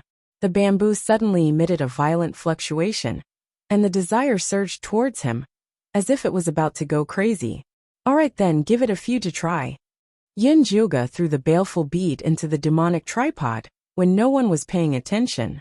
The little baby eagerly piled up all the baleful beads around the bamboo, and kept urging Yunjoga to kill more. This was exactly what Yunjoga was thinking. The spiritual energy contained in this baleful bead was comparable to a spirit stone. Killing it would be a profit. In the blink of an eye, Yunjoga and Zishang had killed more than 500 fiend corpses and thrown all the baleful pearls into the demonic tripod. Although the others did not kill as many as the two of them, they still killed 200 to 300 of them. However, as far as the eye could see, the fiendish corpses were still attacking them. Do you think Cho-sun is trying to lure the flying corpses here? Yunjoga asked Zishang secretly. They had just entered the mystic realm, and before they could figure out what was going on, they had already attracted flying corpses. It felt very dangerous. It's very possible. If it was him, he would have chosen to finish the battle quickly. If that's the case, then we should stay further away. Yunjoga really cherished his life. Cho-sun was suppressing his cultivation. Even if he brought many monster monkey-eating corpses, they still wouldn't be a match for the flying corpses. In this chaotic battle, they would easily become cannon fodder. So it was better to run further away. Cho-sun didn't say a word from beginning to end. He just kept ordering the monster monkey-eating corpses to kill, kill, kill. Those fiend corpses were like wheat, being cut down in batches. The sticky black and red rain continued to fall, and everyone's protective barrier began to weaken. But seeing how serious Elder Cho-sun was, no one dared to make a sound. They could only continue to kill. Just like this, Yunjoga killed another 500. At this time, a black shadow suddenly jumped out of the group of fiend corpses and flew like lightning at Yunjoga. Yunjoga made a hand seal, and the evil blade flew over to cut the black shadow's neck, but it made a clanging sound. Although the black shadow wasn't killed, it slowed down and gradually revealed its face. It was a fiend corpse with a faint black glow. Iron corpse. Mo Jingyuan recognized this fiend corpse, and immediately had the bone dragon come over to help, tightly wrapping around the iron corpse. Yunjoga used this chance to merge with the evil blade, and cut off the iron corpse's head with a single slash. Mo Jingyuan took out a bone spur to cut open the fiend corpse's head, taking out an infernal bead the size of a thumb. Senior apprentice brother Mo, why is this iron corpse's infernal bead no different from the other fiend corpses? Yunjoga was a bit disappointed. She thought that the iron corpse's infernal bead would be a bit stronger. This is not an iron corpse. Mo Jingyuan said with a serious expression. If it's not an iron corpse, then what is it? Although Yunjoga had never been to the fiend corpse secret realm, she had heard of the iron corpse's appearance. It was black like this. The iron corpse's infernal bead is black. This is just a normal infernal bead. Mo Jingyuan shook his head. Then he looked up at the sky and said, moreover, this infernal rain fell too early and for too long. The last time Mo Jingyuan entered the fiend corpse secret realm, after killing the normal fiend corpses, it began to rain. When the rain stopped, the iron corpse appeared. After killing the iron corpse, it began to rain again. When the rain stopped, the bronze corpses appeared. The cycle was very regular. But this time, it started with the infernal rain. The stench of the infernal rain was very unpleasant. It was nauseating and disgusting. And this ordinary fiend corpse that looked like an iron corpse. Its infernal bead was white, but its killing power was comparable to the iron corpse. If these ordinary fiend corpses were as strong as the iron corpse, then it would be really troublesome.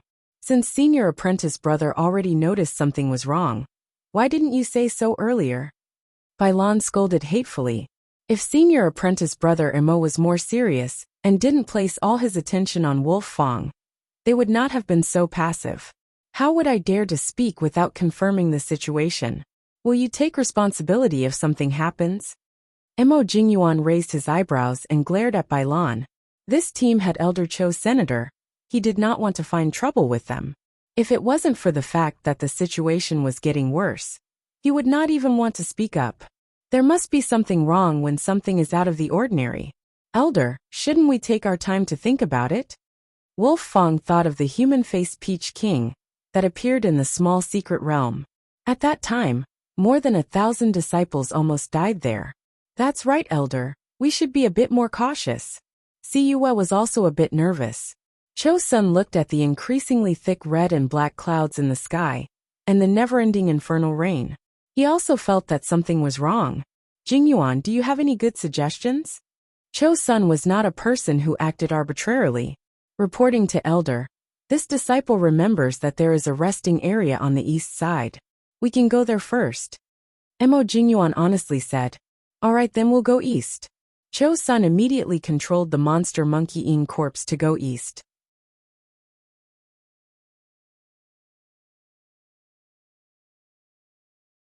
Chapter 400. Chosen's monster monkey-ing corpses led the way. The further they went, the more fake iron corpses there were. Soon there was a black mass of fake iron corpses. The fake iron corpses had high defense, speed, and killing power. They were very troublesome. If Cho's son hadn't released the 6 monster monkey-ing corpses to pave a bloody path, the disciples wouldn't have been able to move forward. Under Zishang's protection, Yin Jioga kept killing fiend corpses and collecting fiend beads to put in the demonic cauldron. Wow, master, your bamboo grew. But why is it so strange? The little baby exclaimed.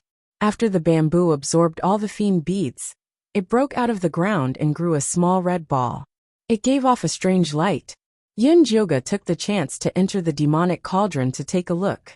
He was curious about this strange thing and really wanted to plant it to see what it was.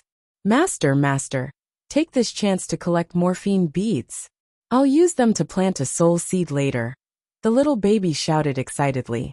Master was usually too poor. It was rare to have such a good chance to get rich. He had to grasp it. Okay. Yin Jioga was also full of fighting spirit. Once she came out of the demonic cauldron, she found that the fiend corpses suddenly moved away from her. They looked like they'd seen a ghost. Your bamboo is very interesting. Zishang also found that something was wrong. He quickly released his monster energy to attract the fiend corpses. Otherwise, if they all ran away, Cho's son and the others would immediately find out it was Yin Jioga's problem. You mean these fiend corpses are afraid of the bamboo? Yin Jioga didn't believe it. How could the fiend corpses know the bamboo was in the demonic cauldron? Inside the demonic cauldron, the little baby was shaking his head to guide the aura on the bamboo out. He didn't know he was bringing trouble to Yin Jioga. This is just a guess of mine. If I want to verify it, I need to get more fiend beads. Zishang knew the little baby better than Yin Jioga, but he didn't think he'd be so brash. Okay, I'll try. Yin Jioga raised his evil blade and was about to start killing. The fiend corpses all ran to the side, putting great pressure on Wolf Fong and Mo Jingyuan. You should dig fiend beads in the back. Zishang quickly stopped Yin Jioga and then led the fiend corpses back. All right. Yin Jioga looked at the fiendish corpses that littered the ground. Cho Sen's demon monkey had great destructive power, and the others were also busy protecting themselves behind him. No one had the time to dig for baleful pearls. It was really a waste. Although he would be scolded by them for picking up the leftovers, it shouldn't be a problem to dig it up and share it with them. Yin Jioga quickly made her decision. The evil weapon's red light swooshed across the zombie's head, and the baleful beads flew into her storage pouch. Bailan was extremely dissatisfied with Yin Jioga's actions. She wanted to protest, but when she saw Elder Cho Sen's frosty little face, she immediately swallowed her words. In the current situation, staying alive was more important. It wouldn't be too late to deal with Yin Jioga later. Senior apprentice brother Mo, how long until we reach the safe zone? Siyue had killed so many evil corpses that she wanted to vomit. Another 500 meters. Mo Jingyuan's bone dragon abruptly rose into the air, quickly relaying the news. All right, let's work harder, everyone. Let's kill our way through in one go. Yue immediately pulled herself together. Wolf Fong and the rest also perked up and followed behind Cho Sun to speed up. An hour later, Yun Jioga suddenly heard the sounds of fighting in front of them. Cho Sun also heard it and asked loudly, "Which sect's disciples are in front?" "We are from the Soul Devourer sect. Dao friend, please come and save us." An extremely pathetic voice was heard. Cho Sun, who had some friendship with the Soul Devourer sect's Zhou Hua, immediately led his disciples to kill them.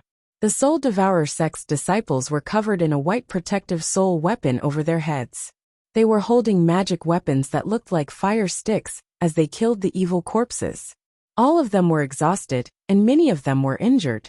When they saw Cho Sun leading reinforcements, they were first overjoyed then shocked. "Elder Cho Sun, why are you here? If you want to live, then cut the crap. Follow behind us and continue forward." Cho Sun coldly threw out a sentence, then continued to kill towards the east. The Soul Devourer sect's disciples tactfully shut up and followed behind Yun Jioga and the rest, carving out a bloody path. The safe zone was actually a messy pile of rocks. Tall rocks were piled up haphazardly. Those rocks were also black with a hint of red, but it was already very impressive that they could withstand the corrosion of the baleful rain. When everyone saw the pile of rocks, their spirits rose. They gritted their teeth and charged in. They never thought that as soon as they stepped into the pile of rocks, they would see a large pink net falling from the sky, coming at them. Cho Sun's expression did not change, as he made a gesture at the monster monkey-ing corpses. The 6 monster monkey-ing corpses jumped high into the air, sending the pink net flying. "Elder Cho Sun?" A surprised cry came from the pile of rocks. Following that, several girls wearing peach blossom red robes came out. They were the people from the Joyous Union sect. "What do you mean by setting up a trap here?" Bailan angrily said. "Dao friend misunderstood. We didn't want to set up an ambush. We were worried that the evil corpses would charge in, so we set up a barrier. There were no offensive runes on the net." The Joyous Union sect disciple quickly explained. Bailan wanted to curse again, but she was stopped by Mo Jingyuan. "If you don't speak, no one will think you're mute. They harmed us like this and you're blaming me?" Bailan's eyes turned red with anger. "Senior brother, don't blame this senior sister. She should have been affected by the baleful rain, and her blood qi is surging, so she can't control her temper. Quite a few of us were affected, but it's fine as long as we eat the youth version." The leader of the Joyous Union sect said. "This baleful rain really does affect a person's mood. Everyone has a clear heart pill, eat a few." Mo Jingyuan let go of Bailan and took out a bottle of clear heart pills. He ate 2, and then gave it to Wolf Fong. "I have my own." Wolf Fong pushed away the pill Mo Jingyuan gave him, and took out his own clear heart pill to eat. Mo Jingyuan was not angry, he silently put it away. Bailan did not care about ridiculing this couple. She just poured half a bottle of clear heart pills into her mouth, suppressing the anger in her chest. She was wondering why she was so easily angered this time. She thought it was because of the pressure. She did not think it was the influence of the baleful rain. "Elder Cho Sun, fellow Taoists, the disciples of the other sects are all inside. Everyone follow me." The Joyous Union sect disciple led the way and walked into a tall pile of rocks. Yun Jioga followed the Joyous Union sect disciple into the safe zone, and found that the disciples of the 5 great sects were all gathered here, all of them looking battered and exhausted. After Cho Sun asked, he found out that everyone had encountered the same situation after entering the Fiend Corp's secret realm. First, it was the baleful rain, then they were surrounded by normal fiend corpses. Following that, the killing power of the fiend corpses increased greatly, and the 5 great sects all suffered losses.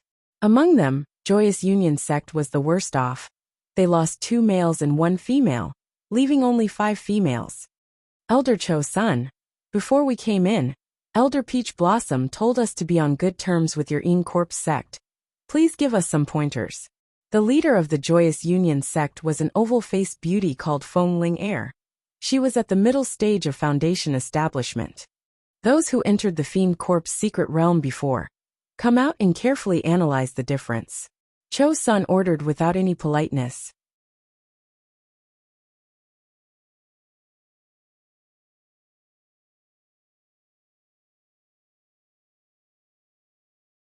The pouch was slightly opened, and one could see that it was filled to the brim with killing pearls. There were at least 1,000 of them. Miss Yusha, you're too kind. I can't accept a reward without doing anything. I can't accept this. Yin Jyoga rejected decisively. She did not want to get too close to a dangerous person like Yusha. I know these murderous pearls are worthless. Unfortunately, I accidentally lost my storage pouch when I was fighting earlier. I don't have anything good on me now. Yusha looked like she was about to cry. It was as if she was feeling inferior for not being able to give the person she loved the most. Of course, Yin Jyoga was not delusional enough to think that Yusha liked him. But he was a little tempted by these murder pearls. That strange plant and the grass soul seed both needed murderous pearls to cultivate. However, the murderous pearls that she had picked up earlier were not easy to use. She could trade them for something else. If Miss Yusha wants to trade, I have quite a few pills and charms here. Take a look and see which one you want. Yin Juga said. Senior brother Yin Jio is such a good person. I just happen to be lacking in clear heart pills. Why don't we trade for a bottle? Yusha's tears immediately turned into a smile. Her pair of beautiful eyes were still glistening with tears as she stared straight at Yin Jyoga. Her adoration for her was clear as day. 1 bottle is too little. I'll give you 3 bottles of clear heart pills and 2 bottles of spirit recovering pills. Yin Jyoga handed over the pills. When Yusha took them, she hooked her finger around Yin Jyoga's palm. Her eyes were especially rippling. Yin Jyoga's scalp immediately went numb. She had been laughing at Mo Jingyuan for pursuing Wolf Feng earlier, and now it was her turn. Although she looked like a man on the outside, she was a genuine girl on the inside. She was only interested in Zishang. Zishang's eyes, which were hidden behind the Yin energy, were as sharp as knives. If it wasn't for the fact that she was a Yin corpse, he would have beaten this shameless Yusha to death.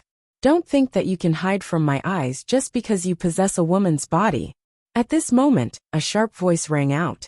Junior brother Yinjio, you've gone too far. Bailan suddenly stood up and pointed at Yin Jyoga as she shouted. Elder Cho's son, we were killing the fiend corpses at the front. But junior brother Yin Jio was picking up the baleful beads behind us. You've gone too far. Senior sister Bailan has misunderstood. The baleful beads I picked up are all here. I was going to give them to Elder Cho's son later. Yin Jyoga had an innocent expression on his face. Hey, you're clearly trying to take everything for yourself. Elder Cho's son, please don't fall for it. Bailan had finally managed to grab hold of Yin Jyoga's weakness. She really wanted to stomp him to death. Shut up. Cho's son came back to his senses and said impatiently to Bailan. If you have the ability, you can go ahead and dig. No one will stop you. Bailan was speechless. In that situation, it was good enough that she could stay alive. She didn't have the mood to dig up the baleful beads. Once you get it, it's yours. Don't hand it over stupidly. Cho's son glanced at Yin Jyoga. To be honest, he didn't care about the baleful beads. Yes. Yin Jyoga nodded, very convinced. She wouldn't tell Cho's son that she had dug up more than 10,000 baleful beads. Since Cho's son didn't want it, she could just give it to the baby in the demonic tripod. The little cute baby immediately piled on top of the strange bamboo, and then squatted beside it to watch its changes. Half of Yin Jyoga's attention was on the demonic tripod, and the other half was on Cho-sen's movements. Given the current situation, we can't just hide here. We have to investigate the situation in the mystic realm. Otherwise, we'll be more and more passive, Cho-sun said in a low voice. The disciples of the 5 sects looked at each other.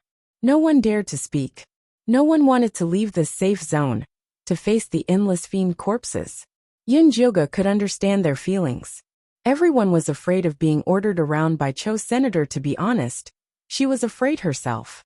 Cho's son glanced at everyone, and an inexplicable light flashed through his eyes. Then he continued.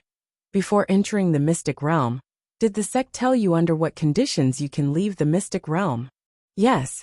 Feng Ling, and the others nodded. The mystic realm would be open for 10 days. Everyone had to obtain 10,000 normal baleful beads before they could leave. In other words, it was equivalent to 5,000 iron beads, 3,000 copper beads, 1,000 silver beads, 500 iron beads, and 1 flying corpse bead. Do you think you can gather so many baleful beads in your current situation? Cho Sun's question hit the nail on the head. Chapter 402. Feng Ling, and the others immediately fell silent. When they were surrounded, they only wanted to kill their way out. They were not in the mood to dig for baleful pearls. It was already good to have 1,000, far from 10,000. Now that ordinary corpses were at the level of iron corpse, it was very difficult for each of them to gather 10,000 baleful pearls. If you listen to me, I can guarantee that you will complete the mission. Cho Sun began to cast a long line to catch a big fish. Elder Cho Sun, if you have any good ideas, please enlighten us. Feng Ling said respectfully. You don't want to go out because you are afraid of not having anyone to rely on. If that's the case, we will use this safe zone as our base and form a triangular formation to kill the corpses. Cho Sun looked very confident. Feng Ling, Li Kuan, Thousand Spirits, and the others looked at each other and were a little tempted. That is indeed a good idea. Mo Jingyuan took the initiative to say, in the past, the corpses would not go near the safe zone. If we want to kill them, we have to go deep into the secret zone. There are no safe places to hide there, and it is very dangerous. If we can kill the corpses at the entrance of the safe zone, we can come back to rest when we are tired or injured. The danger will be much lower. This is very important. We have to think about it carefully. Feng Ling, and the others did not dare to agree hastily. Everyone is tired today. Rest well, and we can reply tomorrow. Cho Sun knew that they would definitely agree. Senior brother Yunjiao, can I team up with you? Yusha said pitifully. Didn't you come with the Black Fiend sect? Yunjiao really did not understand why this girl was relying on him. We're just hitching a ride with them. We're not familiar with the people from the Black Fiend sect. Senior brother Yunjiao, as long as you're willing to team up with me, once I've gathered 10,000 baleful pearls, you can have the rest. Don't worry, I'm very powerful. Jade Fiend kept trying to sell himself. He almost took out a contract to sell himself. Yunjiao believed that Yusha was very strong. Other than the 5 demon sects, the other small sects and aristocratic families each had 2 spots, making a total of 10 people. Those people were all dead, and only Yusha was left. Moreover, she was able to gather more than 1,000 baleful pearls. But because she was so strong, Yunjiao did not dare to believe her, and was afraid of being tricked. On top of that, Zishang did not like Yusha, so she had even more reason to reject him. I think this Yusha is not bad. Master can still trust him. Little Menghua suddenly said. How do you know that she's not bad? Yunjiao didn't know that the little boy could tell fortunes apart from planting grass. She gave you all the baleful beads on her body. Of course it's not bad. The little baby said plausibly. I also gave her the pill, okay? Yunjiao felt that the little baby's reason was too ridiculous. In any case, she's not bad. The adorable little baby was in the wrong. How could it possibly tell Yunjiao that it smelled the scent of 10,000 kills from Yusha's body? Although it had been sealed by that pervert Wan Sha for 5,000 years, it couldn't be denied that Wan Sha was still very loyal and infatuated with its master. Yusha stared at Yunjiao's changing expression in a daze. No one would have thought that the goddess, who was so strong that people looked up to her, would be so weak after reincarnating. She was so weak that it seemed like she could be poked by a finger. It really made people want to bully her. However, Yusha only dared to think about it secretly. Otherwise, when the goddess recovered her memory and cultivation base, she would have to bear the consequences. Yunjiao didn't know that Yusha had ill intentions towards her. She even said to Zishang in a sweet and innocent manner, the little baby said that this Yusha is not bad. What do you think? Now that the Fiend Corpse Mystery Land was filled with danger, it was always good to have more trustworthy helpers. Zishang's expression was gloomy. If he could, he really wanted to kick Yusha out of the Mystery Land. However, the person who was most worried about Yunjiao's safety here was him, and the person who possessed Yusha. In order to help Yunjiao get the bloody baleful beads, temporary tolerance was necessary. Zishang suppressed the jealousy in his heart and said to Yunjiao calmly, team up with her. Compared to his own feelings, Yunjioga's matters were more important. Alright. Yunjioga had complete trust in Zishang. She immediately nodded at Yusha. I'll team up with you. Senior brother Yunjio won't regret it. Yusha moved closer to Yunjioga. Her soft chest was pressed against her hand. Yunjioga was instantly speechless. Although she had been pretending to be a man for the past 2 years, she still did not have the intention to be a lesbian. Senior brother Yunjio, let me tell you. Black Fiend sex Li Kuan and Soul Devourer sex Qian Hun are interested in that Feng Ling. However, Feng Ling likes your in corpse sex Emo Jingyuan. Yusha whispered beside Yunjioga. Really? Yunjioga was a little excited when she heard this gossip. She took a closer look at Li Kuan and Thousand Spirits. Li Kuan had a single eyelid and a thin mouth. He looked cold and heartless. Thousand Spirits had a baby face and was all smiles. One look, and one could tell that he was easy to get along with. The two of them were discussing something together. Every now and then, they would glance in Feng Linger's direction. Feng Linger, on the other hand, was sitting next to Emo Jingyuan and talking softly. The two of them were a perfect match. Just based on their looks alone, they looked like a perfect couple.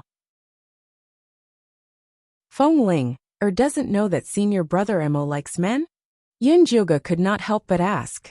It's only when you know that there's a challenge. To be able to straighten the Jingu Bang is such a sense of accomplishment, Yusha said while grinning. Straighten it? Isn't she afraid of going too far and directly breaking it? Yunjioga asked seriously. Hee, senior brother Yunjio is so humorous. Yusha laughed like a flower. Then, she continued to point at a voluptuous and enchanting woman from the Joyous Union sect and said, I heard that Hu Lingling and your in corpse sex Wolf Fong are quite close. Back then, she almost slept with him. Yunjioga recalled how Wolf Fong looked when he was poisoned by the peach blossom charming bone poison. Could it have been this Hu Lingling who poisoned him? Coincidentally, Hu Lingling stood up and twisted her body towards Wolf Fong. Before she could say anything, she was sent flying by Emo Jingyuan's palm. Senior brother Emo, what's the meaning of this? Feng Ling stood up with an extremely unfriendly expression. Although she liked Emo Jingyuan, as the leader of the Joyous Union sect, she had to stand up for her sect's disciples. Senior sister Feng, I just wanted to greet senior brother Wolf Fong. I don't know why senior brother Emo hit me. Junior sister who laid on the ground and cried, her breasts bouncing up and down. Many male disciples were watching with great interest. You dare to touch my people? You're courting death. Emo Jingyuan's beautiful face was filled with hostility. Your people. Feng Ling looked at Wolf Fong with disdain, as if she was looking at a little bitch. Wolf Fong's face was cold, as if he did not know who the little bitch Feng Ling was talking about was. Jin Chuan, Si Yue and Jin Yanwei surrounded Cho Sun and fawned over him. Bai Lan's eyes were fixed on Yunjioga, while Yu Zian was still calculating. No one came out to smooth things over, and the scene immediately became awkward. Chapter 403. If you have the energy to fight over a girl, why don't you save it for tomorrow? Chosun said coldly. The sparks immediately cooled down. Emo Jingyuan sat next to Wolf, while Feng Ling pulled Hu Lingling back to Joyful Sect. Although everyone quietened down, their faces were uneasy. They seemed worried about tomorrow's cooperation. Senior brother Yunjio, don't worry. I'll protect you tomorrow. Yusha blinked and bumped Yunjio's arm with her full chest. Yunjioga had goosebumps. He quietly moved closer to Zishang. Zishang looked at Yusha silently. If Wan Sha was next to him, he would be a little worried. However, that brat wanted to use a woman's body to seduce Yunjioga. He really thought too highly of himself. The disciples of the 5 sects all had their own thoughts. The night passed without words. The next day, outside the safe zone, there were still corpses everywhere. Fortunately, the rain had finally stopped. The rain has stopped and the bronze corpses have appeared. I don't need to explain how dangerous it is. I hope everyone can earn enough baleful pearls today to leave the secret realm as soon as possible. Chosun said seriously. Yes. The disciples nodded. No one dared to joke around with their lives. Next, Chosun started to explain the formation to fight against the corpses. He would lead the Een Corpse sect disciples in the middle road. Joyful sect and Soul Eater sect would be on his sides. Further out would be Thousand Ghost sect and Black Fiend sect. Although these two sects were a little far from Cho-sun, they were closer to the safe zone, so they didn't have any objections. Arrange yourselves. It's best if 2 teams take turns to kill the corpses. Cho-sun meant for each sect to arrange themselves. This way, they could save energy and have time to dig for the baleful pearls. Otherwise, it would be a waste if they killed the corpses. Yes, Feng Ling Air and the others immediately arranged. Black Fiend sect's Li Kuan glanced at Yusha. Yusha quickly pulled Yin Jiuji's sleeve. Yin Jiugu immediately understood and said to Cho-sun, "Elder, Lady Yusha will come with me." Cho-sun glanced at Yusha and said indifferently, "Up to you." Een Corpse sect was under the most pressure in the middle road. Having more people would help. "Thank you, Elder," Yusha politely replied, and then smiled sweetly at Yin Jiugu. Yin Jiugu had goosebumps all over his body again. He quietly pulled Zishang and followed behind Cho Sr. "Let's go." Cho-sun released the 6 monster monkey Een corpses and let everyone out of the safe zone. As far as the eye could see, the mountains and plains were covered in pitch-black evil corpses, and the sight of them caused their scalps to go numb and their legs to go weak. Yin Jiugu could not help but swallow his saliva. To be honest, if Cho-sun had not entered the arcane realm and played a leading role among the disciples of the 5 sects, the disciples of the 5 sects might not even have the courage to walk out of the safe zone. "Begin." Cho-sun calmly waved his hand, and the 6 monster monkey Een corpses charged at the fiend corpses. On the Een Corpse sect's side, Mo Jingyuan, Siyue Jin Chuan, and Yu Zian were in the first echelon. Bai Lan Jin Yanwei and Wolf Fong were the second echelon, responsible for digging baleful pearls. With Zishang around, Yin Jiugu did not have to go to the front lines. He only had to concentrate on digging baleful pearls at the back. Yusha's magic weapon was a bronze mirror carved with a picture of 10,000 devils. Not only could the red light it emitted kill ferocious corpses, but it could also affect the movements of the surrounding ferocious corpses.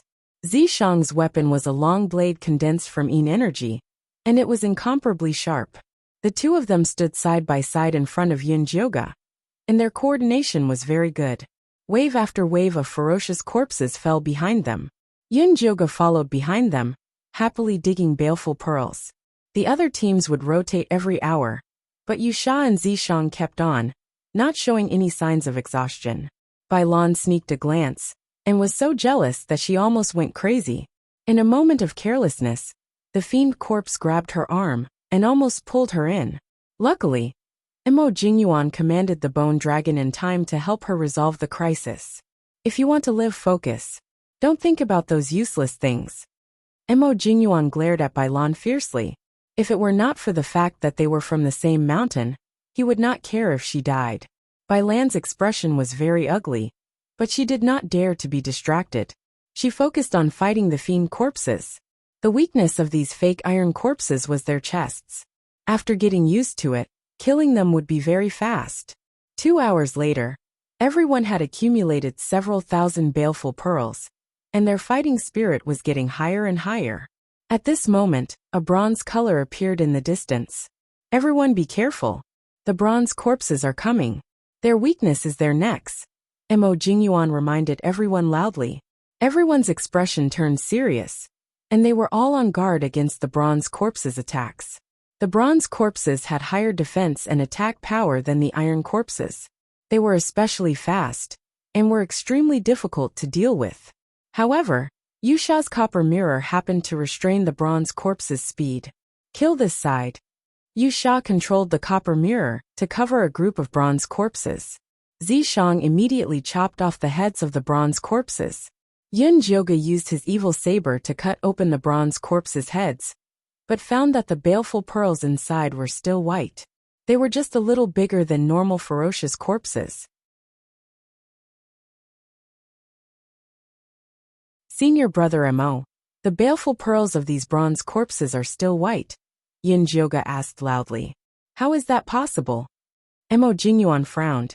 These bronze corpses were no different from the ones that appeared in the secret realm. Why weren't the baleful pearls bronze?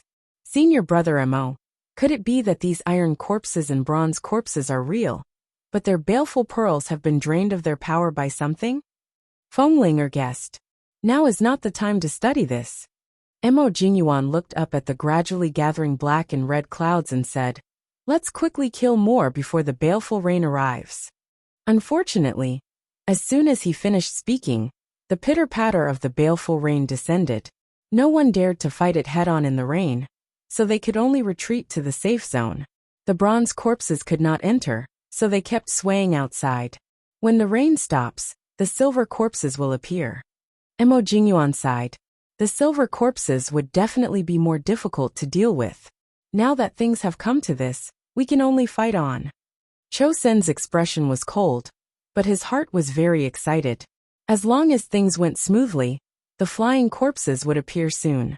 Yin Joga had the same idea. When the flying corpses appeared, they must find out their weaknesses. Only then would they have the confidence to kill one alone with Zishang. This time, the baleful rain stopped very quickly. Cho Sun immediately urged everyone to go out and kill the enemies. Very quickly, the silver corpses appeared, and the disciples of the 5 sects began to die. The 10,000 Ghost sect and Black Fiend sect, that were farther away from Cho Sin each had a male disciple die. Hu Lingling and Bai Lan were heavily injured.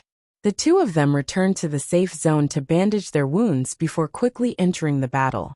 In this situation, if they didn't take the chance to dig out more baleful pearls, it would be very hard to collect 10,000. Don't think about others helping you. Everyone was only thinking about their own lives. Like this, the baleful rain fell twice, and the golden corpses finally appeared.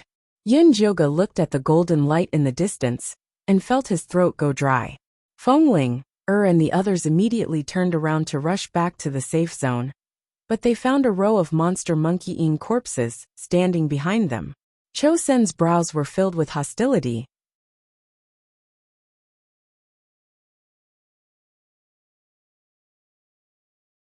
Chapter 404.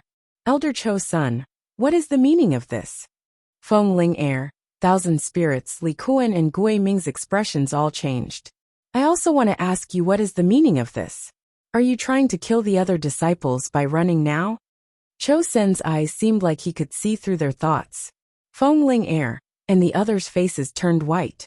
Although they did not have enough infernal beads, as long as they split the number of dead disciples, they would be able to reach the required amount. As for the other disciples not having enough, they would just have to fight for it themselves. Who would care about that much? This matter could be done in secret, but it wouldn't look good if they did it out in the open. Senior apprentice sister, save us. Hu Lingling and the others who were blocking at the front all begged for mercy. They couldn't hold on much longer. Either we live together or we die together. You can choose for yourselves. Cho Sun of course did not want to save Hu Lingling and the others, but defeating this wave of golden corpses would attract the flying corpses. They could not afford to make a mistake at this critical moment. Elder is right, it was our mistake. Thousand Spirits was very sensible, as he took out his magic weapon to join the battle.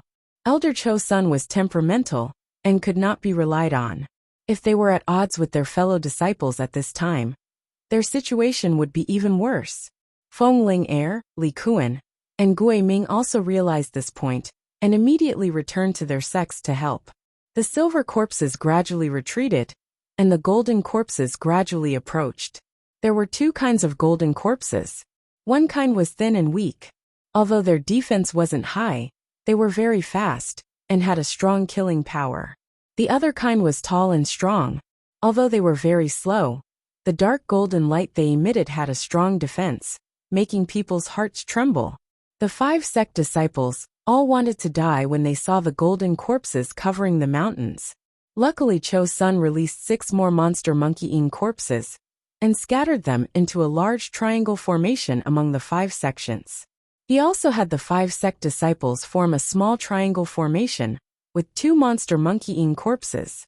The monster monkey-eating corpses could use their infernal chi to create a strong defense, so the 5 sect disciples were able to resist the attacks of the golden corpses. Originally they had split into 2 groups to take turns, but now they could only choose the most heavily injured person to dig out the infernal beads. But digging out the infernal beads was not easy. Not only did they have to go all out to dig out the infernal beads, they also had to be careful of being ambushed by the corpses. Yin Jyoga was no exception. At this time, Yusha was standing on the left side of the monster monkey Yin corpse, holding the bronze mirror and shining it on the speed-type golden corpses running at the front. Zishang stood to the right of the monstrous monkey Yin corpse. A long blade condensed from Yin Qi suddenly chopped down, then suddenly turned into small blades, appearing strange and unpredictable. Yin Jyoga only cared about digging up baleful pearls. The golden corpse's baleful bead was no longer pale white, but had a faint golden hue. They were placed in piles on the strange branches by the little cute baby. It looked very spectacular. After eating so much, there should be some changes. The little baby muttered as he squatted beside the strange branch. In order to raise this stupid thing, he didn't even care about his favorite grass soul seed.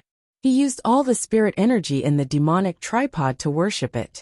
If it still couldn't grow, then don't blame me for using extreme methods to help it grow. He didn't know if it had heard the little baby's thoughts, but the red ball changed again. The red light grew upwards and elongated into a red tree. However, its branches and leaves were all made of black mist. The mist was like a dream, like it had a mysterious power that could pull people's minds in. Heavens, it's actually the soul-returning wood. The little baby jumped up from the ground exaggeratedly. Soul-returning wood, isn't that one of the 4 sacred woods? Yin Jyoga was also extremely shocked. That's right, it's one of the 4 sacred woods. If someone loses their soul, they just need to use this wood to refine a pill for them. Even if their soul returns to the underworld, they can come back. Although the little baby had 5,000 or 6,000 years of history, this was the first time he had seen the soul-returning wood. It was no wonder he couldn't recognize it at first. Then we're rich. Yin Jyoga was a bit excited.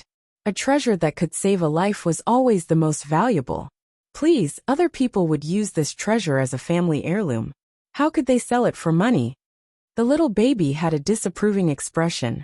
He felt that after his master reincarnated, his mind had become stupid. How could this kind of priceless treasure be measured with money? I'm just saying. Do you really think I'm stupid? Yin Jyoga rolled her eyes at the little baby in annoyance. While she was distracted, a speed-type golden corpse suddenly broke through the demon monkey's defense and grabbed at her. Before she could take out her evil blade, Zishang and Yusha had already attacked the golden corpse at the same time. The golden corpse was instantly blown to pieces. Zishang snatched the baleful bead and brought it in front of Yin Jyoga. Yusha was a bit depressed that her limelight was stolen.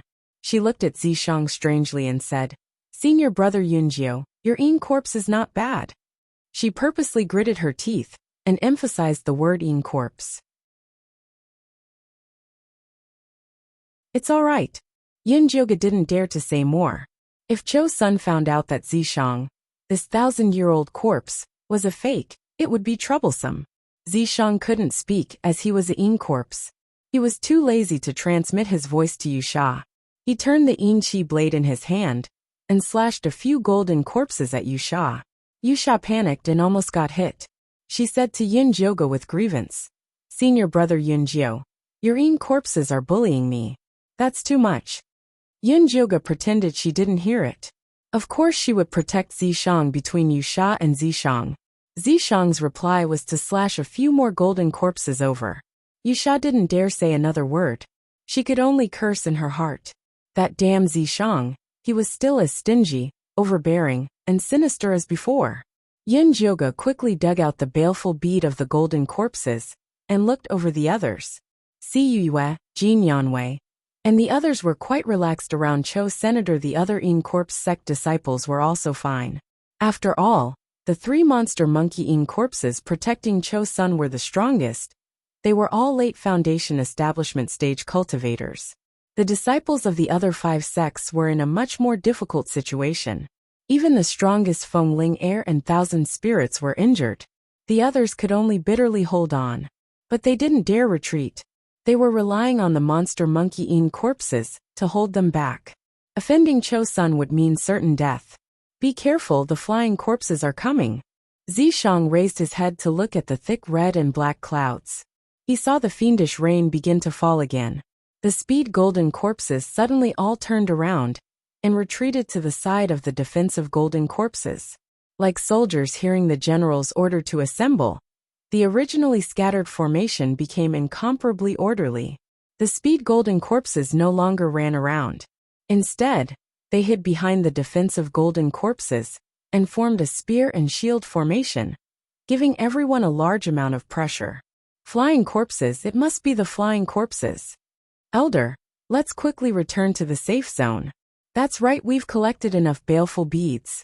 As long as we can hold on for another 5 days, we'll be able to leave the secret realm. The disciples of the 5 sects were scared out of their wits when they saw the golden corpses formation. They couldn't wait to return to the safe zone and hide.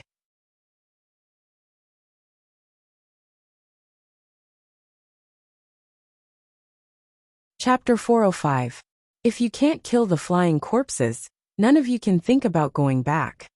Cho-sun's cold and cruel voice rang out amidst the fiendish rain. The safe zone behind them exploded with a bang. The first half of the safe zone was immediately occupied by the silver corpses, forming a natural moat between the disciples and the rest of the safe zone. If he wanted to return to the safe zone now, he would have to pay a greater price. Elder, are you crazy? Feng Ling screamed hysterically. Even the Een Corpse sect disciples were so angry that their eyes turned red. This was their only way to survive. The mystic realm has changed a long time ago. You can only survive by killing the flying corpses. You should be glad that I'm here. Otherwise you'd all be dead. Cho-sun did not care about the hatred these disciples had for him. As long as they could help him kill the flying corpses, that was enough.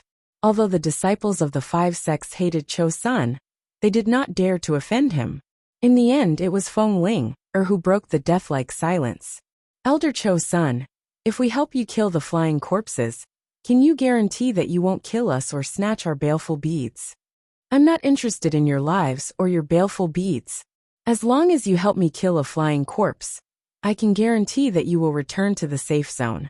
Then, you can leave the fiend corpse secret realm in glory. However, if anyone dares to cause trouble, don't blame me for being impolite. A light flashed in Cho-sun's eyes, and the monster monkey-eaten corpses scattered around them stomped their feet, causing the entire ground to shake. I hope Elder can keep his word, Feng Ling said through gritted teeth. Qian Hun, Li Kuan, Gui Ming, and the others remained silent. Now that things had come to this, what else could they do but obey? You don't have to worry too much. Apart from being able to command the golden corpses, the flying corpses' biggest characteristic is their invisibility. I'll use a charm to break their invisibility later. Everyone just needs to use their divine sense to carefully sense it. Then we'll be able to attack it. Cho-sun slapped his storage bag and took out another 10 monster monkey-eaten corpses, forming an inverted triangle with the original formation. A total of 32 high-level monster monkey-eaten corpses finally calmed the hearts of the disciples of the 5 sections. It was then that the golden corpses began their assault. Wave after wave of golden corpses surged over. Although the defense of the 32 monster monkey-eaten corpses was shocking, their numbers were limited. Yun Jioga and the others were like a small boat in a golden ocean, bobbing up and down in the waves as they welcomed the attacks with trepidation. Wolf Feng's cultivation was the lowest among the Een Corpse sect disciples, and he had only been in Foundation establishment for 2 years. This kind of strong attack was extremely taxing on him. At this time, his forehead was full of sweat, and his long and narrow eyes were a little unfocused.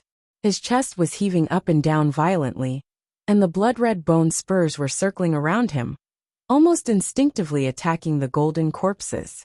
There were countless times when he thought that he would collapse, but the tenacity brought about by surviving in the wolf pack allowed him to persevere. However, the most important thing was that Mo Jingyuan had helped him a lot. Mo Jingyuan's bone dragon was also a rare treasure that could use baleful qi, so compared to the other disciples, the pressure on him was much lower. He could even take care of Wolf a little. Wolf Fong panted heavily. Although this flirtatious senior brother Mo Jingyuan was very annoying, he had to admit that he had helped him a lot. If he could leave the Fiend Corp's secret domain alive, he would remember this favor. However, when he thought about leaving this place alive, Wolf did not have the slightest confidence. The flying corpses had yet to appear, and everyone was already on the brink of collapse. Could they really persevere until then? Wolf Fong's scattered thoughts floated back to the small mystic domain from a long time ago. At that time, it was all thanks to Yun Joga's help that they managed to escape. He did not know if she would have such good luck again. Wolf Fong could not help but look at Yun Juga, but he saw her hiding in the back, digging for baleful beads, not even daring to shrink her head. Haha, he must be crazy to actually rely on someone at Qi Refinement Great Perfection to think of a solution. He might as well hope that Elder Cho-sun would be merciful and let them return to the safe zone. Cho-sun had his hands behind his back, and he was completely focused on the black-red clouds in the sky, ignoring the golden corpse's attacks. After the time it took for a joss stick to burn, the baleful rain gradually stopped, and so did the golden corpse's attacks. However, no one felt happy at all. The baleful rain stopped, and the flying corpses appeared. Yun Joga had just gotten angry at this thought when she saw the clouds rolling over from afar. A black figure mixed with the dense baleful qi pounced towards everyone. Ah! A shrill scream rang out. Hu Lingling's body was suddenly grabbed by the flying corpse into the air, and she was instantly torn into countless pieces of flesh. Blood rained down on everyone's heads and faces. One person had been killed in just one move. The disciples of the five sects all turned pale with fear. Cho-sen's eyes glowed, and a strange red talisman fell onto the flying corpse. This was a 5th grade divine sense restriction. It was usually used by the elders of the clan on their beloved juniors to protect their juniors' divine sense. Now that Cho-sen used it on the flying corpse, it instantly scattered the baleful qi, revealing a human-shaped black fog. The black fog appeared in front of everyone for a moment, and then quickly disappeared. The disciples were even more flustered. An invisible enemy was the scariest. Use your divine sense to sense my talisman, and you'll be able to find it. Cho-sun summoned his bloodthirsty bat-bone spur, and stabbed it towards the empty west side. The flying corpse's figure immediately flashed, and once again disappeared, but it couldn't escape Cho-sen's attack. The other disciples of the five sects swept out with their divine senses, and found the flying corpse. Their minds shook, and they immediately sent out their strongest attacks.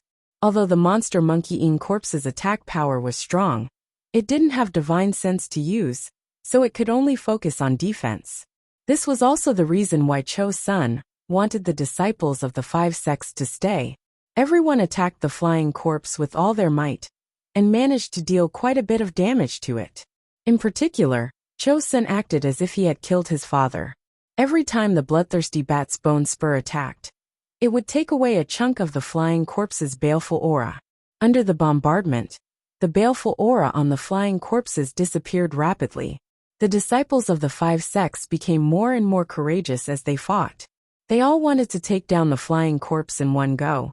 Yun Joga did not attack with the others.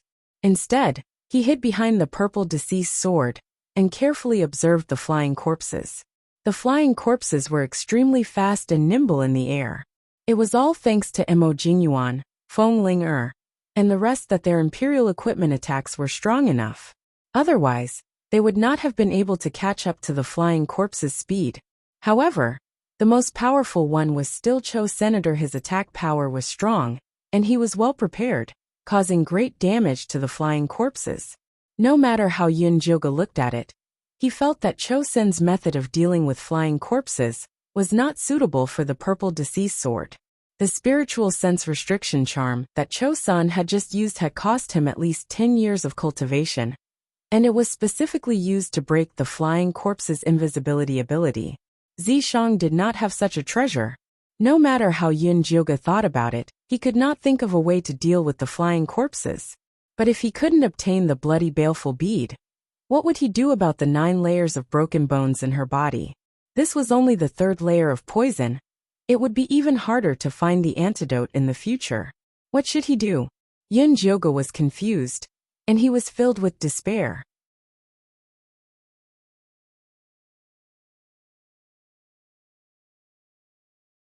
Chapter 406.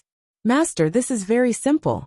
You just need to cultivate the grass soul seed, and it will run to the flying corpse. The little baby's voice sounded in Yin Jyoga's mind. Isn't the grass soul seed only used to cultivate yin corpses? How can it be used on fiend corpses? Yin Jyoga was confused. Originally it wouldn't work, but I recently poured some secret medicine on it. Whether it's a yin corpse or a fiend corpse, it's all the same to it. If Master's luck is good, and the grass soul seed can swallow the flying corpse, you'll have a ready-made flying corpse little brother. In order to perform well in front of his master, the little baby also put in a lot of effort to cultivate the grass soul seed. Otherwise, if it only knew how to pour water, it wouldn't be qualified to be his master's magic treasure. The previous owner was very cruel, and would never raise useless things. Then hurry up and cultivate the grass soul seed. Yin Jyoga was excited. Master, you just need to send in another 1,000 baleful beads, and I can immediately cultivate the grass soul seed for you. The little baby vowed. No problem. Yin Jyoga was full of fighting spirit. He looked at the golden corpse on the ground, as if he was looking at a treasure. He picked up the evil knife and started digging. After he was done, he sneaked over to Cho-sun to fish in troubled waters. At this time, Cho-sun and the disciples of the 5 sects were fighting the flying corpses with all their might. They didn't care about these baleful beads. Yin Jyoga very smoothly dug out 1,000 baleful beads and sent them into the demonic cauldron. The little baby happily took the grass soul seed and then arranged it into a formation. He muttered, "Baby, baby, grow up quickly. When you grow up, you'll become a demon doll. You'll eat meat and drink blood. You'll eat bones and souls." Such evil words made Yin Jyoga speechless. He felt that the grass soul seed would be planted crookedly by the little baby, but he couldn't care too much in this situation. As the little baby muttered, the grass soul seed slowly sprouted and turned into a palm-sized gray person. It had a round head, a short neck, a round body, thin arms, and thin legs. It looked quite cute. However, the gray round face had no facial features. It looked a bit strange. Master, hurry up and drip blood to make it recognize you as its master. Then you can let it eat the flying corpse. The little baby hurried. Yin Jyoga bit his index finger and gave a drop of blood to the demonic tripod. The little adorable child held the drop of blood and placed it on the face of the little gray person. Its facial features gradually appeared. It was exquisite and beautiful, and its temperament was outstanding. It looked exactly the same as Yin Jyoga. Why does he look like me? Yin Jyoga felt strange. After drinking your blood, of course I'll look like you. Master's blood is the most powerful, the little baby said matter-of-factly. Back then, it had attached itself to the black-skinned mouse to search for its master. Because it had been too long, it had become muddle-headed. In the end, it had to drink a drop of its master's blood to awaken completely. What should we do next? Let them out and bite the flying corpses? Yin Jyoga felt that it was better not to dwell on these details. In any case, it was fine as long as they could catch the flying corpse. Of course not. The little cute baby grabbed the little gray person, then looked at the gaze and said excitedly, "Now is not the time." Yin Jyoga suspiciously followed the little baby's gaze and saw that the flying corpse in the air had been scattered by Cho Senator. It could die at any moment. But Cho-sun did not relax his vigilance. Instead, he gathered everyone together and warned, "The flying corpse will go berserk when it's about to die. This is the hardest time to deal with, so you must be careful." As soon as his voice fell, the flying corpse's hazy figure was suddenly filled with a blood mist. Then it turned into gold, silver, copper, and iron colors and charged forward at an even faster speed. The disciples of the 5 sects were already prepared and immediately hid behind the monster monkey-ing corpses. They never thought that the flying corpse would grab the 2 monster monkey-ing corpses and instantly tear them to pieces. Cho-sun's pupil shrank. Although he already knew that the flying corpse's dying strike would be very terrifying, he never thought it would be this terrifying. He gritted his teeth and gathered the monster monkey-eaten corpses together, compressing them into a line of defense in front of the 5 sect's disciples, allowing them to continue their attack. But the berserk flying corpse was very strong. It fought the monster monkey-eaten corpses with its bare hands, just like a lion entering a flock of sheep. What was even more terrifying was that the weapons of the 5 sect's disciples could only leave shallow marks on its body. Most of Mo Jingyuan's bone dragon was scattered by the flying corpse's palm. Cho Sen's blood-sucking bat was also thrown into its mouth, and was bitten to pieces with a kacha sound. Following that, 3 more male disciples were caught by the flying corpse and eaten. Even their souls were swallowed.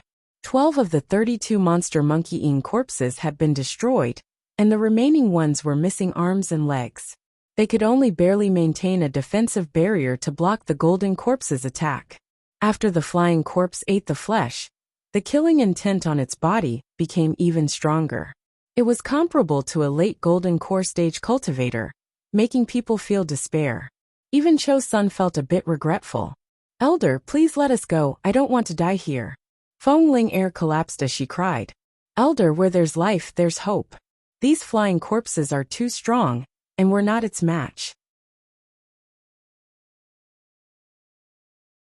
"How about we return to the safe zone and discuss countermeasures?"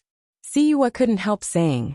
The disciples of the 5 sects had already collapsed. If they continued, they would be completely wiped out. "There's no turning back now." Cho Sun gritted his teeth and said, "This flying corpse is sinister and cunning. It's cruel and cold. If we turn around and run now, we'll only be swallowed by it." The disciples of the 5 sects were in despair. There were even a few people who were paralyzed on the ground, already waiting for death. Zishang and Yusha quickly returned to Yin Jyoga's side, preparing to bring Yin Jyoga back to the safe zone if the situation turned bad. Yin Jyoga looked at such a strong and terrifying flying corpse and felt his scalp go numb. This was a monster that was impossible to destroy. Could the grass soul seed really swallow him? At this moment, the little baby's excited voice suddenly sounded. "All right, we can go." "Hey, wait." Yin Jyoga quickly stopped him, but it was too late. The little baby excitedly threw the little gray person in his hand out, turning into a gray light that drilled into the flying corpse amidst the rain of blood. The light on the flying corpse's body immediately increased, as if it had fallen into chaos. "It's starting to eat, it's starting to eat." The little baby clapped his hands and shouted, just short of cheering for the grass soul seed. "Is it really effective?"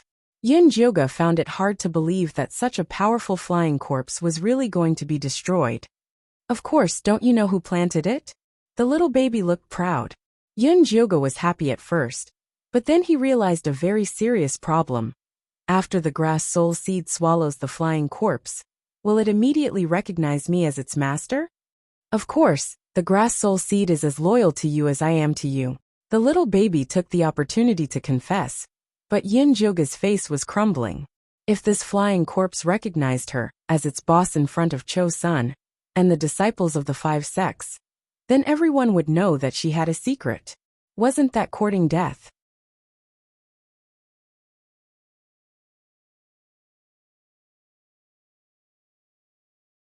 Chapter 407.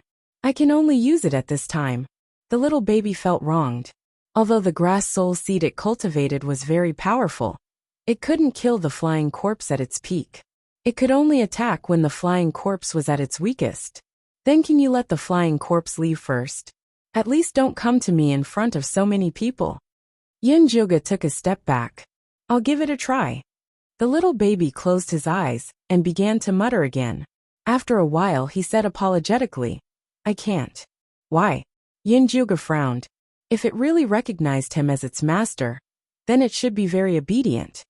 "Because the grass soul seed failed to devour, and the flying corpse is about to explode," the little baby said with a serious face. "Fuck." Yin Jyoga's eyes widened as he looked over. He saw the flying corpse in the sky flickering with 4 colors: gold, silver, copper, and iron. The red light on its chest was so hot that it looked like a small red sun, emitting a terrifying light. Cho Sen's face revealed a frightened expression. He immediately had the demon monkey-eaten corpse lead the disciples of the 5 sects to quickly retreat. Zishang rushed over like lightning, grabbing Yunjioga and leaving in the opposite direction. Yusha also desperately followed. The two of them were faster than everyone else, and in the blink of an eye, they were several miles away from the flying corpse. They never thought that after the flying corpse let out a pained and angry roar, it would use a desperate stance to fly towards Yunjioga. With a loud bang, the explosion of the flying corpse sent all the nearby golden corpses flying. Wolf Fong, and the others who were several miles away, were also blown away by the blast. When they got up, they saw a large crater in the distance. Junior brother Yunjio, Junior brother Yunjio, Wolf Fong shouted with a hoarse voice, but no one answered. Jin Chuan and the others all had heavy expressions. They knew that Yunjioga must have been blown to pieces. Cho Sun stood beside the large crater with an ashen face. His eyes were bloodshot, and his fists were tightly clenched. He didn't care if Yunjioga was dead or alive. He was just sad that he had carefully planned everything.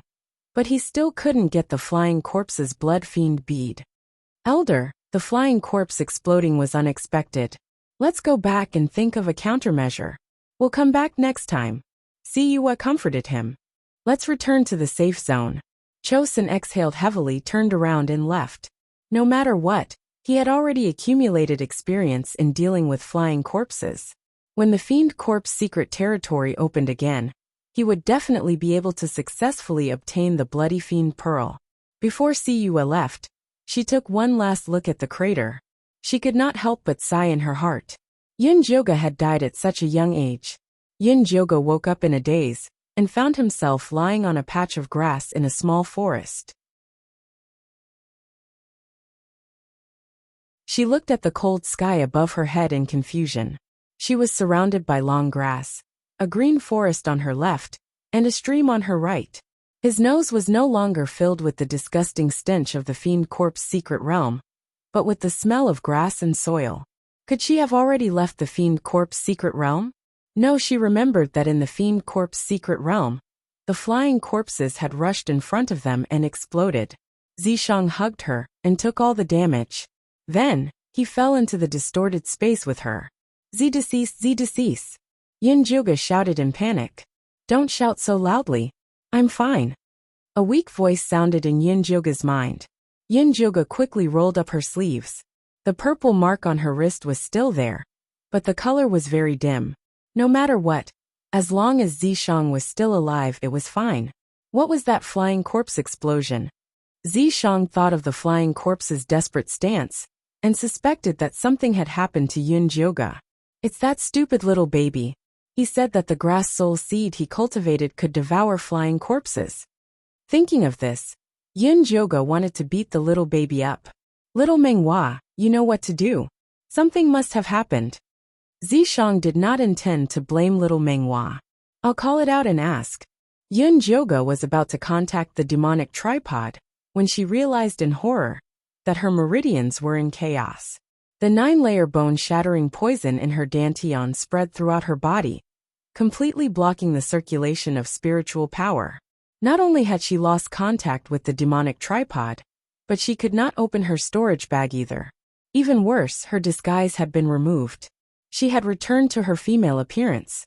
It blocked the explosion for us. It probably hasn't recovered yet. Zishang comforted Yunjioga. Your injury is only temporary. Don't worry too much. If you're a girl, then so be it. There have been cases of men turning into women in the corpse sect. Zishang comforted Yunjioga. The illusion grass he had given Yunjioga was limited. Yunjioga could not be a man forever. She would have to find a chance to change sex. Fortunately, this was not rare in the evil sect. All right, Yunjioga did not know what to say anymore. She felt pain all over her body, especially her left leg, which was excruciating. Did you break a bone? Zishang noticed Yunjioga's abnormality. I think so. Yunjioga gasped as he carefully rolled up his trouser leg. His fair calf had been fractured and deformed. Zishang was seriously injured. Her cultivation was gone, and her leg was disabled. She couldn't be more miserable. It's okay. When I recover, everything will be better.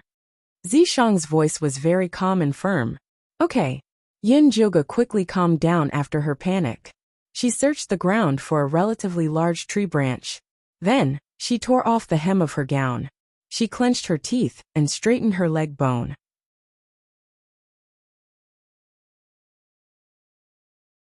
Only then did she tie it up tightly. After doing all this, she was sweating profusely. Leave this forest after daybreak. Find someone to ask about the situation as soon as possible, Zishang said. There's not much time left until daybreak. I'll leave now. Yin Joga used 2 thick branches as crutches to get up with difficulty. Then, she walked upstream along the stream. After walking for about an hour, when the sun was in the middle of the sky, Yin Joga finally saw a small village in the distance. She immediately became spirited. As long as there were people, they would know what this place was. If she could find some spirit grass to suppress the poison in her body, she would be able to use the things in the storage bag. Don't rush in. Let's check the situation first. Zishang stopped Yin Joga's excited footsteps. Okay. Yin Joga calmed herself down and sneakily walked along the remote path towards the village. It was broad daylight, but there was not a single person in the village. It was eerily quiet. When she reached the center of the village, she heard a sorrowful voice. Great messenger, please let my daughter live. She's still young. She's still young. Shut up. If you dare to stop me again, I'll kill your entire village. An arrogant voice rang out. Yin Joga hid nearby and peeked out. The scene in front of her immediately shocked her.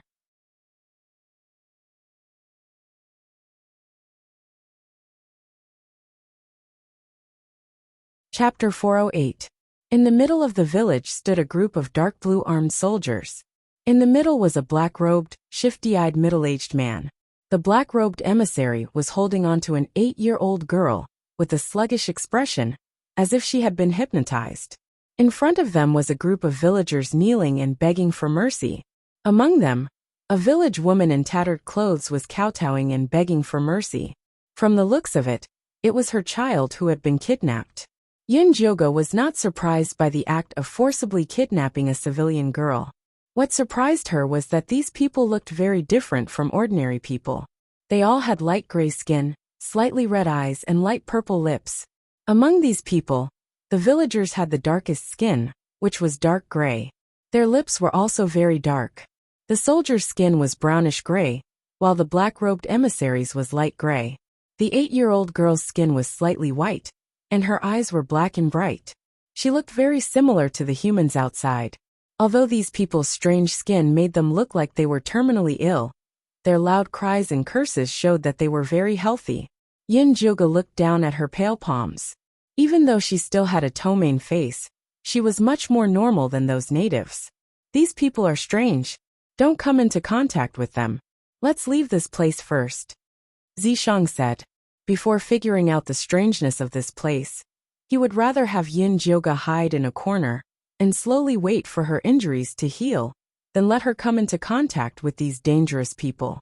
No rush. Let's wait and see. Yin Joga finally met someone. How could she bear to leave without getting some information?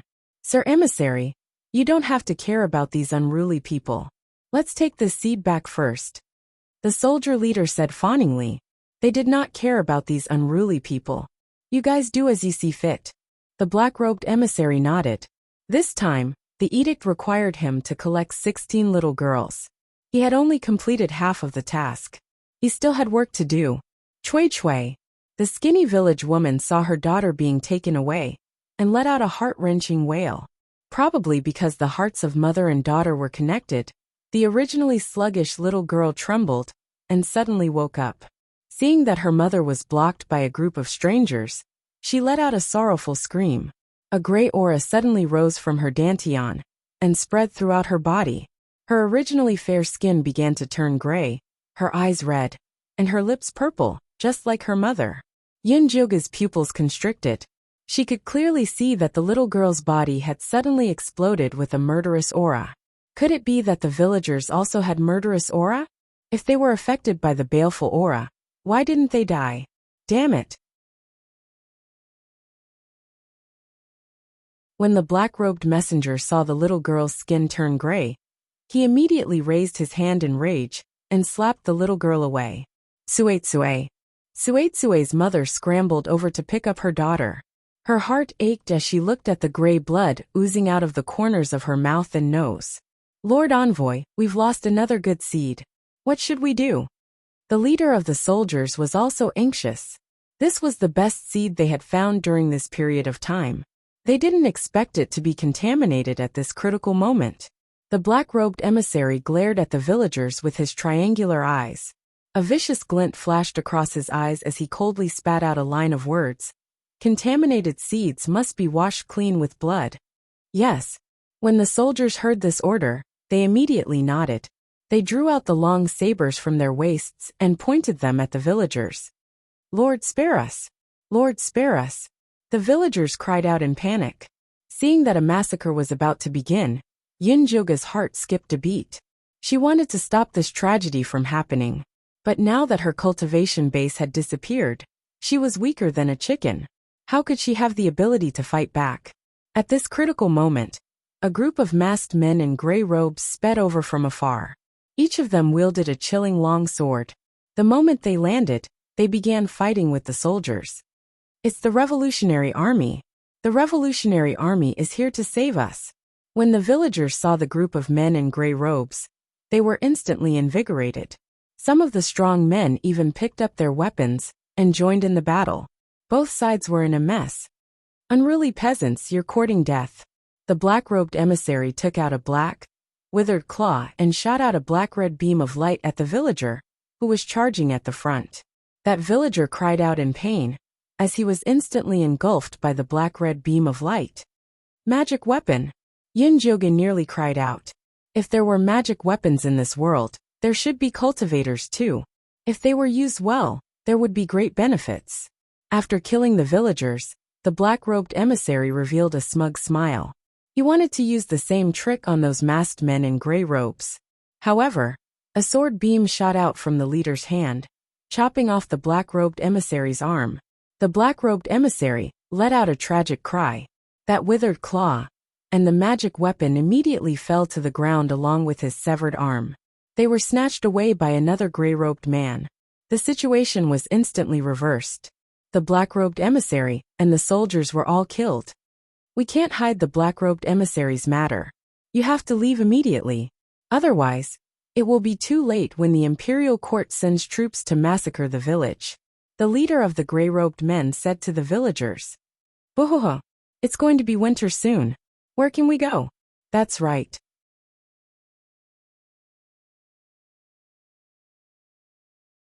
There's no farmland and no food. How can we survive? When the villagers heard that they had to leave the place they relied on for survival, they began to cry. Everyone, don't worry. Our Revolutionary Army has built a city in Mount Daqing. You can continue living there. The gray-robed leader consoled them. Thank you, sir. We will follow you. The villagers knew that killing the black-robed emissary would not end well. All of them agreed to leave with the Revolutionary Army. Sir, help me take a look at Suetsue. She hasn't reacted after being beaten. Could something have happened to her? Suetsue's mother squeezed in with her child in her arms. The gray-robed leader glanced at the child and consoled her. It's fine. She just awakened and hasn't adapted to her body's condition.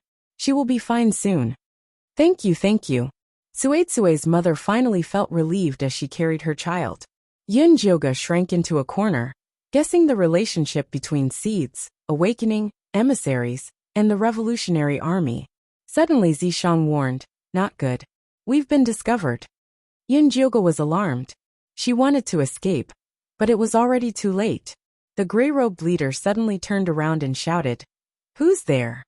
Before he finished speaking, he appeared in front of Yinjoga.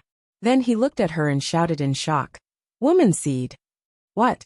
Yinjoga was stunned. How did she become a seed? She really is a seed. A group of people surrounded her and looked at Yinjoga as if she was a monster. Miss, you also escaped, right? How pitiful. You even broke your leg. Those damned bastards will suffer retribution sooner or later. Suetsue's mother cursed. Yinjoga looked at everyone's sympathetic eyes and wisely chose to shut her mouth. She was prepared to act according to the situation.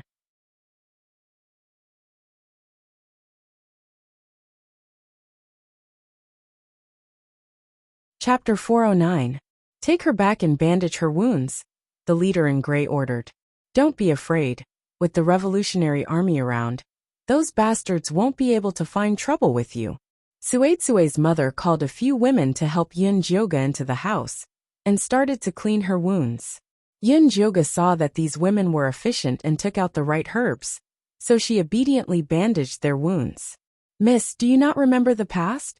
Suetsue's mother asked for a long time without getting any response, so she immediately found the reason for Yun Jioga. She was just about to doze off, and someone sent her a pillow. Yun Jioga nodded without hesitation. Those bastards must have fed you the water of oblivion. They want you to forget everything that happened in the past, so they can do whatever they want. Yun Jioga finally figured out the truth about the seed while Cui Cui's mother was scolding him. It turned out that in this world, status was determined by the color of one's skin. The darker the skin, the lower the status. The lighter the skin, the higher the status. If one had fair skin, they could enter the palace to be a concubine. At first, everyone thought it was a great honor, so they would take good care of fair-skinned girls, hoping that they would be sent to the palace to be a noble by the time they turned 16. However, the soil here was very strange. Once a girl passed the age of 8, her skin would slowly turn gray. It was rare for a fair-skinned noble to live until 16. White-skinned nobles were very delicate. Not only did they have little strength, they were easily injured, and their bodies were very weak. They couldn't do any heavy work, so it was difficult for them to live until 16. However, although the fair-skinned nobles were physically weak, they were all very intelligent and had a high status in their families. Even if they didn't enter the palace, they could still lead their families to the top. Some especially powerful ones were not only the family's favorites, but they could even become popular in the whole village or town. Until one day, a rich family secretly hid a fair-skinned noble in their family, and the whole family was executed. Only then did everyone know that their pampered fair-skinned daughters weren't sent to the palace to be concubines, but to be the seeds of the devil. All of them died tragically in the palace. From then on, the number of fair-skinned women decreased rapidly. Other than those black-hearted people who wanted to trade their children for wealth, no one with a conscience was willing to send their pampered children to die in the palace. Even the white-skinned children would try their best to awaken into gray-skinned people when they grew up. The palace couldn't get enough white-skinned women, so they started to plunder them. They didn't even let off 8-year-old children who hadn't grown up. The imperial court was in chaos, and the people had no way to make a living. Those corrupt officials exploited the people in the name of searching for seeds, and they even found excuses to slaughter wantonly and seize their wealth. They were incomparably cruel. It was at this time that the Revolutionary Army appeared. They went around saving the white-skinned women, killing those cruel envoys, and helping the people arrange a place to stay. Don't be afraid, young lady. Although it's a little difficult for you to awaken at this age, there are many capable people in the Revolutionary Army. They will definitely have a way to help you awaken. When the time comes, you'll turn into gray skin like us. You won't have to worry about being sent to the palace to be defiled. Suetsue's mother comforted her. Yun Jioga was not a native, so how could he awaken? He could only remain silent. This place is very strange. Zishang's voice rang out again. The baleful aura on them is the same as the one in the Fiend Corp's secret realm. It's very likely that they're the descendants of the cultivators who were trapped in the Fiend Corp's secret realm. If you want to leave this place, you'll have to go to the palace to find clues. I have a feeling that the emperor isn't looking for the white-skinned women just to be defiled. Even if you want to enter the palace, you'll have to wait until I recover my cultivation. Otherwise, I'll just be courting death. From the attitude of those soldiers, it was obvious that they didn't take the white-skinned people seriously. Of course, Zishang also needed to hurry up and recover. If anything happened, he wouldn't be able to save Yun Jioga in time. The gray-skinned people's medicine was very good. Yun Jioga's broken bones healed very quickly. During this time, the Revolutionary Army had been helping Xiaogao village prepare to move. Every household packed everything they could use and carried them on their backs. They didn't even let a rotten pot go. After Yun Jioga recovered, She followed the revolutionary army and the villagers to the deep mountains. The mountain path was steep, and it was difficult to walk. Not to mention, these villagers all had their families with them. Every one of them was carrying a few big bags. However, they walked like the wind and didn't look tired at all. Even Cui Cui, who had just awakened, could carry her own little goat and follow behind the group. On the contrary, Yin Jioga was the weakest cultivator. Cui Cui's mother even comforted her, saying that she was much stronger than the ordinary white-skinned nobles. Before her daughter awakened, she would be exhausted after walking on flat ground for a few minutes, let alone carrying a little goat on a mountain path. Yin Jioga originally thought that after he cultivated the 10,000 beasts art, his body was much stronger than a normal person's. However, in front of these gray-skinned aunties, it was nothing. Zishang, these gray-skinned people are too powerful.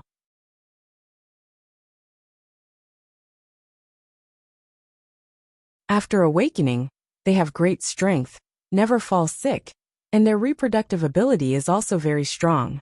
They can be considered an excellent evolution.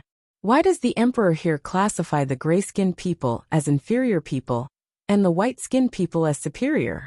Yin Jioga felt that it was very strange. These gray-skinned people were just normal people, and they were already so powerful. If they were good seedlings, wouldn't they be even more powerful? If they were trained well, they could definitely raise a very terrifying army. They would definitely be fought over by the big sects outside. I think it's strange too. I guess we can only find out the secret of this place after we enter the palace. Zishang had recovered a little after this period of time, but he still couldn't show himself and follow Yin Jioga. If this place really is related to the Fiend Corp's hidden realm, what if we can't leave in time for the hidden realm to open? Yin Jioga was worried when he thought about this. There were only 7 days left until the Fiend Corp's hidden realm opened. Our lives are more important. Let's take it one step at a time. Zishang was not in a hurry. If worst came to worst, he could just stay here until the next time the Fiend Corp's hidden realm opened. I don't have that much time to waste in this damn place. Yin Jioga thought about it and decided to talk to the leader of the rebel army. If they could come to an agreement, it would be even better. With the help of Cui Cui's mother, Yin Jioga finally got the chance to meet the leader of the rebel army. After dinner, Cui Cui's mother brought Yin Jioga to a tent. She whispered, "The leader is inside. If you have any problems, talk to him. He will definitely help you." "Thank you." Yin Jioga smiled at Cui Cui's mother gratefully and walked into the tent alone. There was a tall, muscular man standing inside. He wore a bronze mask, so his face could not be seen. His voice was also very cold. "I heard you wanted to talk to me about something." "Yes, leader. Although I have lost my memory, I still vaguely remember that there is a very important sister among the white-skinned people who were captured with me. I want to go back and save her. Please help me." Yin Jioga looked at the leader with sincerity.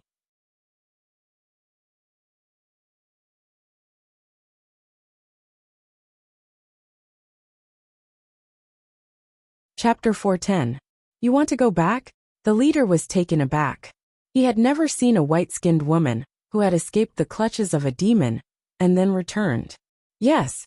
Yin Jioga nodded vigorously and said righteously. "The emperor is cruel, and the people have no way to make a living. I don't want others to suffer like me." She did not believe that the leader of the rebel army did not want to overthrow the tyranny and sit on the highest position. The leader's eyes flashed with a strange light. He sized Yin Jioga up as if he had just met her, then said, "But if you enter the harem, you are likely to die. Death is inevitable. Death can be as heavy as Mount Tai, or as light as a feather. It depends on how you use it," Yin Jioga said firmly. In order to leave this damned place as soon as possible, she had to enter the palace and find out the truth as soon as possible. "Good." The leader could not help but clap his hands and praise her. He said, "Since you have such a great ambition, I will definitely help you achieve your wish." "Thank you, leader. I hope you can arrange for me to enter the palace as soon as possible." Yin Jioga bowed and left the tent. The leader stood in place for a moment and then said, "Bai, what do you think? This Miss Yin has great ambition. She is admirable." A clear voice sounded, A man in a black robe and a white mask appeared in the originally empty tent. Could she be sent from the other side? The leader asked again. Probably not. This girl has no cultivation at all. Moreover, she has a strange poison in her body. Maybe she knows that she will not live for long, so she wants to sacrifice herself, the white-masked man said. In that case, send her to the palace and find someone to watch over her. The leader nodded.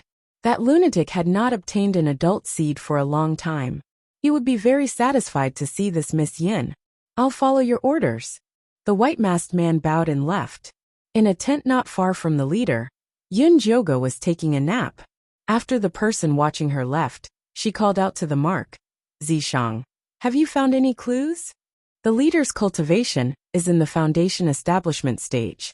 He has a black-robed messenger with him, who is in the middle stage of the foundation establishment stage. They have already made plans to send you to the palace tomorrow. Zishang had just recovered a little of his cultivation when he was forced by Yin Jioge to eavesdrop. It seems that the true identity of this rebel army leader is not simple. He was even able to hook up with the black-robed emissary, who is in the middle stage of foundation establishment. The black-robed envoy that Yin Jioge had seen before was only at the second level of the qi refining stage. He must have a high status in the intermediate foundation establishment stage. These are none of your business. Quickly lie down. I'll help you unblock your meridians and see if I can suppress the poison. Compared to these, Zishang was more worried about Yin Jioge's health. Okay. Yin Jioge quickly lay down. A moment later, a familiar aura entered her meridians from the mark. After circulating for a while, it returned to her dantian. Although the chaotic toxins did not disappear, the spiritual energy in her dantian finally came out a little, and she could finally open the storage bag. Yin Jioge took out a bottle of spirit-strengthening pills from the magical bottomless bag and swallowed a whole bottle. The spiritual energy in her elixir field grew a lot stronger. At the very least, she could control a wicked blade to fly. Don't take out the evil blade so easily to avoid arousing suspicion. Didn't you concoct a lot of knockout pills and poison pills before? Just use those to protect yourself.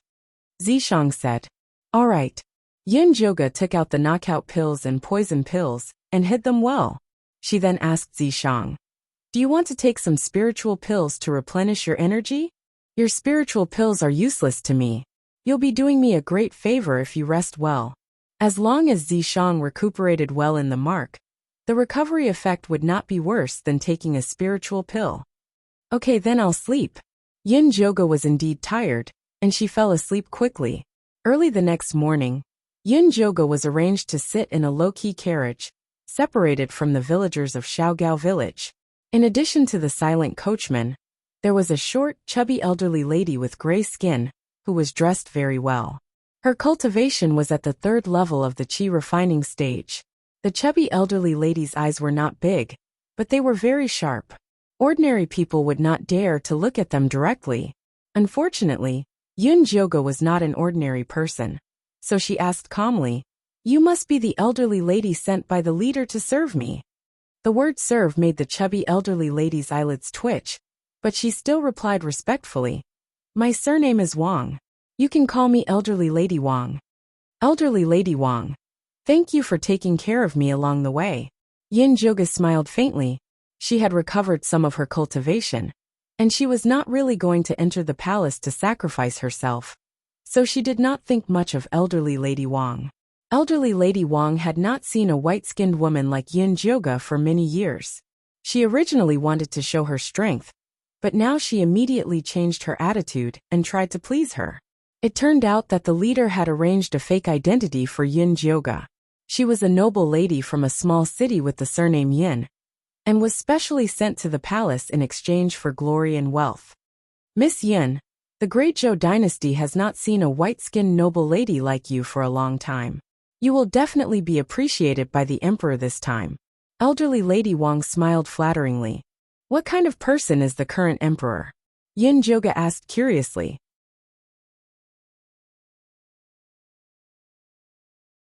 Elderly Lady Wang laughed bitterly and said, people of our status are not qualified to meet the emperor. In fact, the great Zhou dynasty's emperor, who was obsessed with white-skinned noble ladies, rarely appeared in front of people. Even when he appeared, he wore a black mask. Even the imperial court officials did not know what he looked like. A mask again? Yin Jioga remembered the bronze mask worn by the leader. It seemed that this was a local characteristic. Elderly Lady Wang continued to talk about some precautions when entering the palace. There weren't too many rules in the palace. The only thing one had to pay attention to was not to be curious, and not to walk around carelessly in the palace. As for the rest of the clothing, food, housing and transportation, they were very casual, unlike the human race who had rules for eating, dressing and traveling. Yin Jioga fell asleep with elderly Lady Wang's nagging. She arrived at the capital the next afternoon. The capital here was very prosperous. There were many shops and people came and went.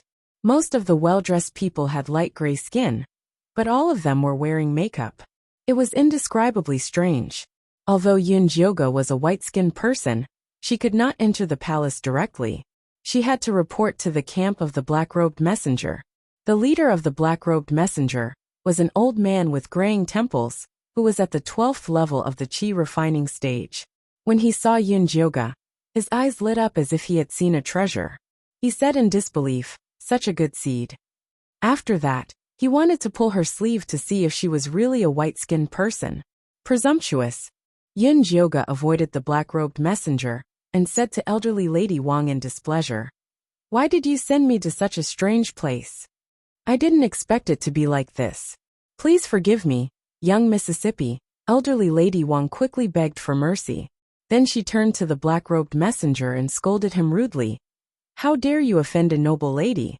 Do you believe that I won't report this and skin you alive?"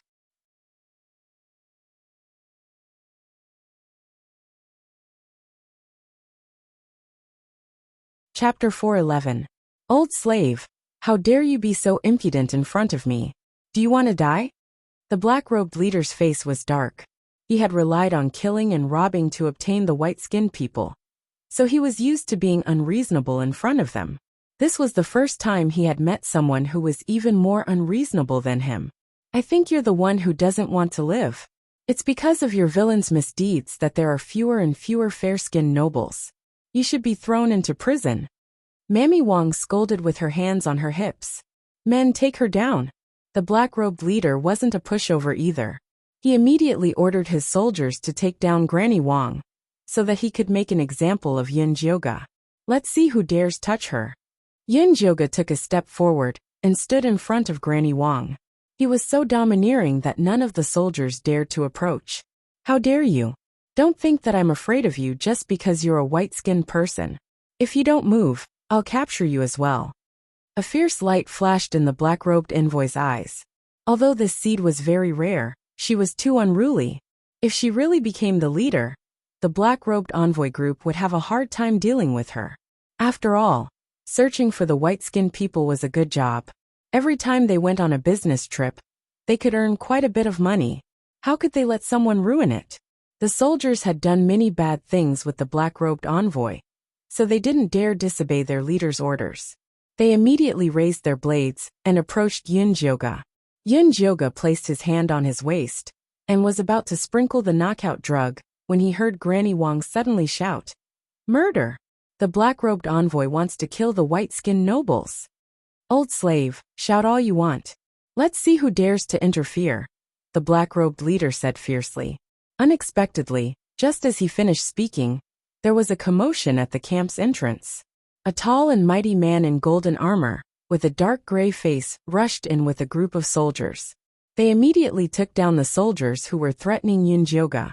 "Your Highness, this is the black-robed envoy's camp. Why are you charging in with your soldiers? Are you trying to rebel?" The black-robed leader roared angrily. "Imperial brother ordered you to come out and find the white-skinned nobles, but you disobeyed on the surface. You even want to kill the nobles." The man called War King waved his hand and ordered the soldiers behind him, "Arrest these traitors for me. I'm loyal to His Majesty. You can't slander me." The black-robed leader panicked. Unfortunately, he was taken down before he could say anything. Seeing that the situation was not good, The other soldiers immediately threw away the swords in their hands and surrendered. At this moment, Zishang's voice suddenly rang out in Yun Jioga's ears. This war king is the leader of the revolutionary army. It's him? Yun Jioga raised his brows. He couldn't help but carefully size up this war king. He was extremely tall, at least 8 feet tall. His skin was dark gray and shone with a metallic luster. His lips were also very dark. However, his eyes were not red. Instead, they were black and white, emitting a cold and murderous light. In this place where white skin was considered beautiful, War King's skin was obviously looked down upon. It was no wonder that the black-robed leader wasn't afraid of him. The War King noticed that Yun Jioga was scrutinizing him. A stiff smile appeared on his cold and stiff face as he said, "I apologize for startling the noble one. It is this humble king's negligence. Your Highness, War King is too polite. If you hadn't arrived in time, I'm afraid that something bad would have happened to me." Yun Jioga replied politely, "Your Highness, this place is far too dangerous. Please arrange for us to enter the palace as soon as possible." Granny Wang said fearfully, "Don't worry, noble one. This humble king will definitely arrange for you to enter the palace as soon as possible. Before that, noble one, please stay at this humble king's place for a few days." With that, the War King immediately arranged for people to escort Yun Jioga to his War King's palace. Today's show was clearly arranged by the War King. Be careful. Don't be betrayed by him. Zishang's tone became much more serious. We still don't know who's being betrayed. Yun Jioga wasn't worried. After all, they were just using each other. She knew everything about the War King, but he knew nothing about her. In the end, she was still better. The War King didn't return to the War King's palace. Instead, he secretly went to a remote residence. The white-masked black-robed envoy was already waiting there. That Lady Yin is quite something. Looks like we can continue with our plan. The War King was very satisfied with Yun Jioga. She was courageous, knowledgeable, and charismatic. She was a talent. All right, I'll arrange it right away. The white-masked man nodded immediately. Then, he discussed with the War King what to do next. Although their conversation was secretive, it didn't escape Zishang's ears. The War King said to encourage the people to re-establish their respect for the white-skinned noble one. Then, he suggested that the emperor make you his empress. The Dog Emperor agreed. As soon as you enter the palace, he'll prepare for the empress conferring ceremony, Zishang said through clenched teeth. Letting Yun Jioga enter the palace to look for clues was one thing, but conferring the empress was another. Even if his woman was acting, she couldn't marry someone else and become the empress. It seemed like he had to hurry up and recover. It would be best if he killed the Dog Emperor as soon as he saw him, lest he set his sights on Xiao Jioga. Will the Dog Emperor appear? What level of cultivation do you think he'll have? Yun Jioga was a little worried. The War King was a foundation establishment cultivator, and the mysterious black-robed man was a mid-stage foundation establishment cultivator. The Dog Emperor behind the scenes should have a higher cultivation than them. The highest he can go is Golden Core. It won't be any harder than the flying corpses, Zishang comforted Yun Jioga. Don't mention the flying corpses. Yun Jioga's head hurt just thinking about it. However, what made her head hurt even more was that according to her current progress, she probably wouldn't make it back to the Fiend Corpse Mystic Land. Don't worry, I've calculated it.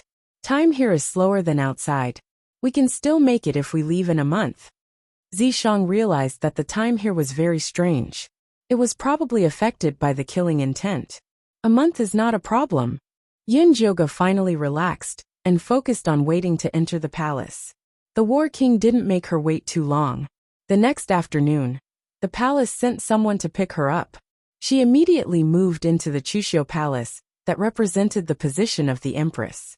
In the luxurious Chushio Palace, Eunuch Li, the head of the inner palace, had a thick layer of makeup on his face. Behind him was a group of light gray palace maids and eunuchs. They stood respectfully in front of Yun Jioga. There should be many concubines in the palace. Why haven't they come to see me? Are they looking down on me? Yun Jioga sat on the high seat with a calm expression. She didn't show any emotions on her face. Master, you've misunderstood. The concubines who entered the palace previously don't live in the back palace. Eunuch Li hurriedly said. So, I'm the only one in the back palace? Yunjoga raised her brows. The back palace needed a group of concubines to support it. Now that she was the only one placed here, it was too strange. It seemed like she had to find the white-skinned women as soon as possible to understand the secret of this palace.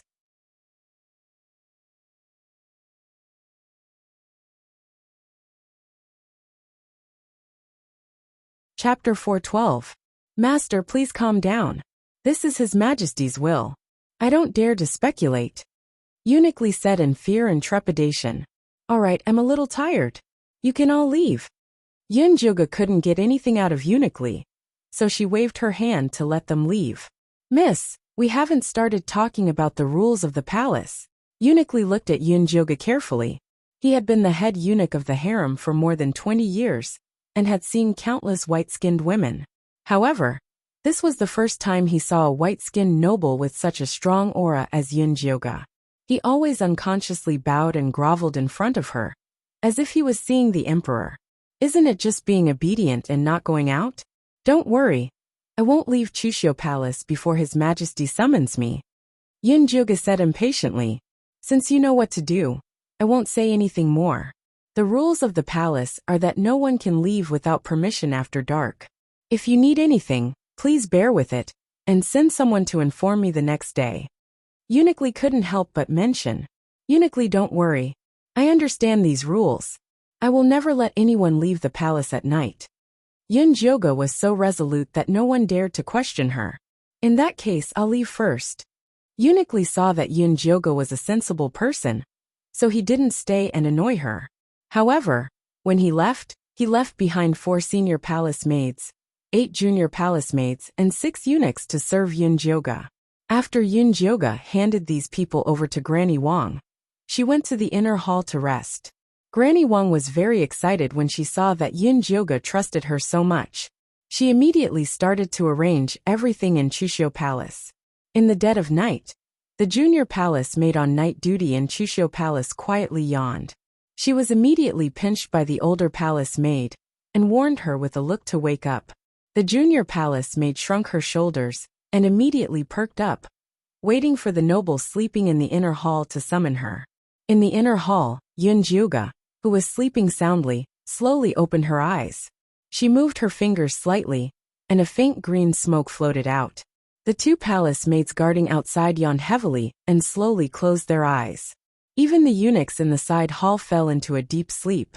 Yunjoga stood up, took out a black robe from his storage pouch, and put it on. Then, he silently left Chushio Palace. It was quiet outside. There were only a few red lanterns lit up in the dark imperial palace. There was no sign of human activity. Head east. I suspect that the white-skinned women are locked inside the tower. Zishang had already figured out the situation in the palace before Yunjoga entered the palace. Yunjoga looked up and saw an 8-story pagoda in the east. Its collapsed body was surrounded by gray smoke, and it looked very strange. It was hard to imagine that this was where the former concubines lived. Don't look anymore. Come back as soon as possible, Zishang urged. The effect of the sleeping gas was limited. If they didn't return in time, they would be exposed. Yunjoga hurriedly retracted his gaze and followed the shadows in the corner of the wall towards the tall tower. Wait, there are guards. Hide to the right. Zishang stopped Yunjoga in time. Yunjoga stuck close to the cold wall and looked at the patrolling guards with spears in their hands. These guards all had black skin, and their eyes were dull. Although they wore thick armor, they walked silently like ghosts. Yunjoga thought to himself, no wonder the rules of the palace forbade them from going out. It would be strange if normal people didn't die from fear after seeing this strange and scary mirror image. These guards are all fiend corpses. Be careful. Zishang's voice was serious. He had suspected that this place was related to the fiend corpse secret territory. Now that he saw these guards, he was sure. What level are these fiend corpses? Yunjoga's heart shuddered. He couldn't help but think of the brutal battle in the fiend corpse secret territory. These are just normal fiend corpses. Don't worry. Keep going. Zishang's voice was hurried. He also felt that things were getting worse. He had to take Xiao Jioga away from this place as soon as possible. Yin Jioga avoided the patrolling guards. After a few turns, he finally arrived at the foot of the tall tower. The tall tower was heavily guarded. There were fiend corpses patrolling everywhere. Don't be afraid. These low-level fiend corpses can't see through your invisibility. Just go to the left. Zishang immediately found the patrolling guards' blind spots. Yin Jioga followed the small path to the tall tower from the left. When she got closer, she smelled the pungent stench of blood coming from the tall tower. She could even see black and red clouds floating inside. It was very similar to the fiend corpse secret territory. Could the clue to leave this place be inside? Yin Jioga was excited. She was about to walk into the tall tower's entrance. Suddenly, a slender palm covered her mouth and dragged her outside. Yin Jioga instinctively turned around with her elbow. She felt something soft. It was a woman. It's me. A familiar sweet voice rang in Yin Jioga's ears. It was Yusha's voice.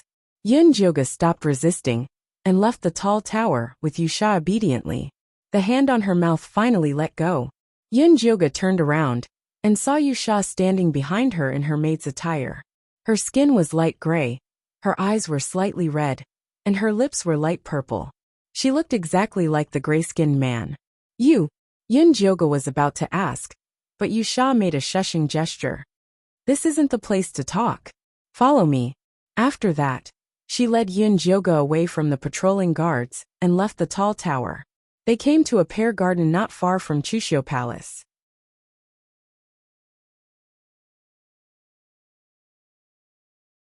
The white spirit pear blossoms shone faintly in the night.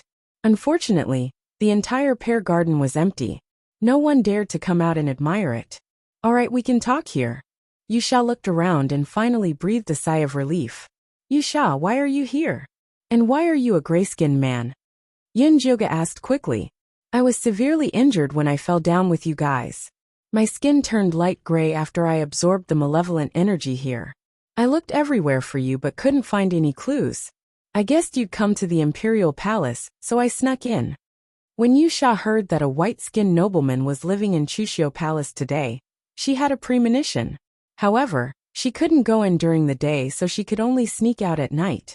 Coincidentally, she bumped into Yin Jioga, who went to the tall tower to investigate. What clues did you find in the Imperial Palace? Why didn't you let me enter the tall tower? Yin Jioga asked. The white-skinned women that the great Zhou Emperor took in were all kept in that tall tower. A foundation-building assassin snuck in and never came out. It's definitely not as simple as it looks. Yusha's expression was solemn. She had been observing the Imperial Palace for a long time. She realized that the Emperor would send a batch of gray-skinned men to serve him every once in a while, but none of them ever came out alive.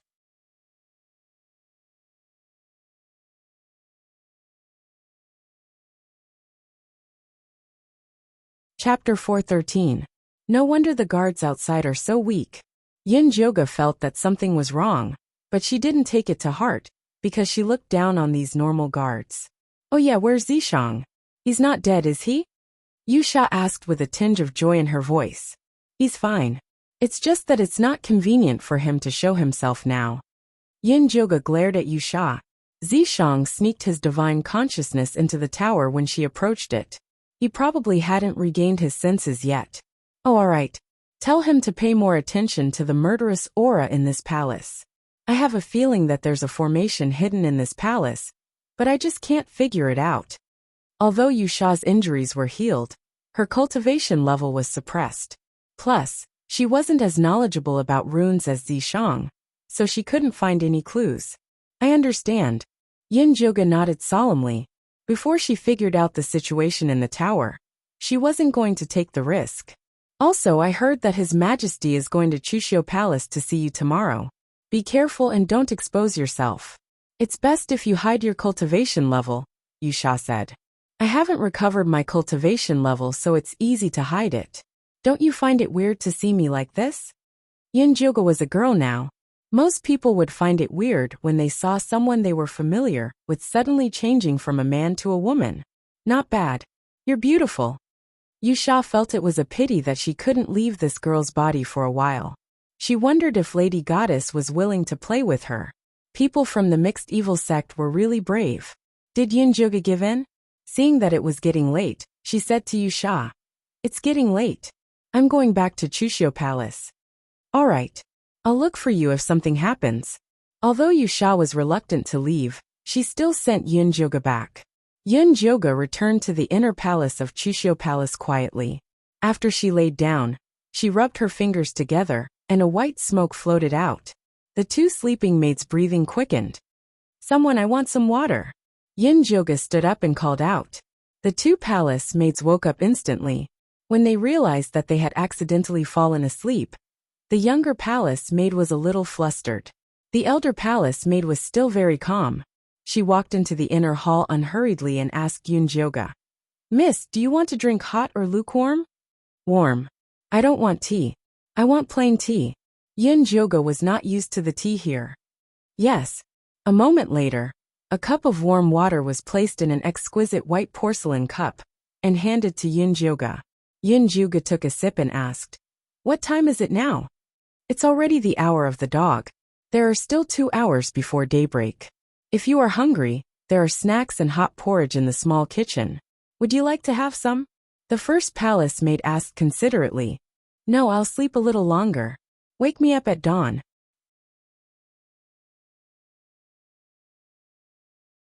Yunjoga handed the porcelain cup back to the grand palace maid and lay back on the bed, silently waiting for Zishang to wake up. The grand palace maid bowed and retreated. A moment later, the mark on Yunjoga's arm began to heat up. Zishang's voice rang in her consciousness. "You ran into Yusha?" "Yes. She told you to pay more attention to the killing intent in this palace. She said that there was a spirit array hidden in this palace, but she couldn't figure it out." Yunjoga answered honestly. "There is indeed a killing array hidden in this palace. All the killing intent is concentrated in that tall tower. I suspect that there is a teleportation formation in there to return to the Fiend Corp's arcane realm," Zishang said in a low voice. "Suspect? Didn't you send your divine sense into the tall tower?" Yunjoga thought that Zishang had already figured out the situation in the tall tower. "There's something in the tower that's blocking my divine sense. I'm afraid that breaking through by force will attract attention, so I didn't go in." At that time, half of Zishang's attention was on Yunjoga, so he didn't dare to break through by force. "Then I'll find another chance in the future." "Oh right, Yusha said that the emperor will come to see me after daybreak. When that time comes, we'll take a good look at his cultivation level." Yunjoga was no longer in a hurry. Since they had confirmed that the teleportation formation to return was inside the tall tower, they would find another chance to go in. "Then I'll help you hide your cultivation level, so that the emperor won't suspect anything." Zishang also felt that under the current situation, it was better for Yunjoga to disguise herself as a local. Fortunately, the meridians in Yunjoga's body were in a mess, so hiding that bit of spiritual power was not a problem. By the time Zishang finished everything, it was already dawn. The grand palace maid's gentle voice came from outside the door. "Miss, are you up? Come in." Yunjoga stood up and said. After the grand palace maid pushed open the door to the inner palace softly, 7 palace maids followed behind her and entered in a line. Each of them was holding a round plate in their hands. On the plate, there were exquisite head accessories, clothes, and shoes. They were no different from the ordinary royal family outside. "Miss, Uniquely just sent a message from His Majesty saying that he wants to have lunch with you. These clothes and accessories are also given by His Majesty. This servant will help you change into them." The Grand Palace maid's pale gray face revealed a sincere smile. Everyone hoped that the master they served would be loved and respected by the emperor, so that they, the palace maids, would be able to eat and drink well. "It's just a lunch, not a conferment. Why do you have to dress so extravagantly? Ordinary will do."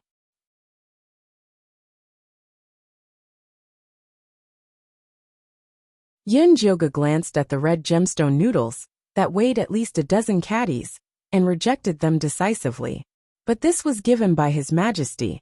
The Grand Palace maid didn't expect Yunjoga to have such a personality and dare to reject His Majesty's gift. His Majesty didn't specify that I should wear this. Besides, the entire Chushio Palace is a gift from His Majesty. It's the same to wear other clothes. Yun Jioga walked straight to the gorgeous wardrobe and picked out the simplest moon-white dress. Just wear this. Alright.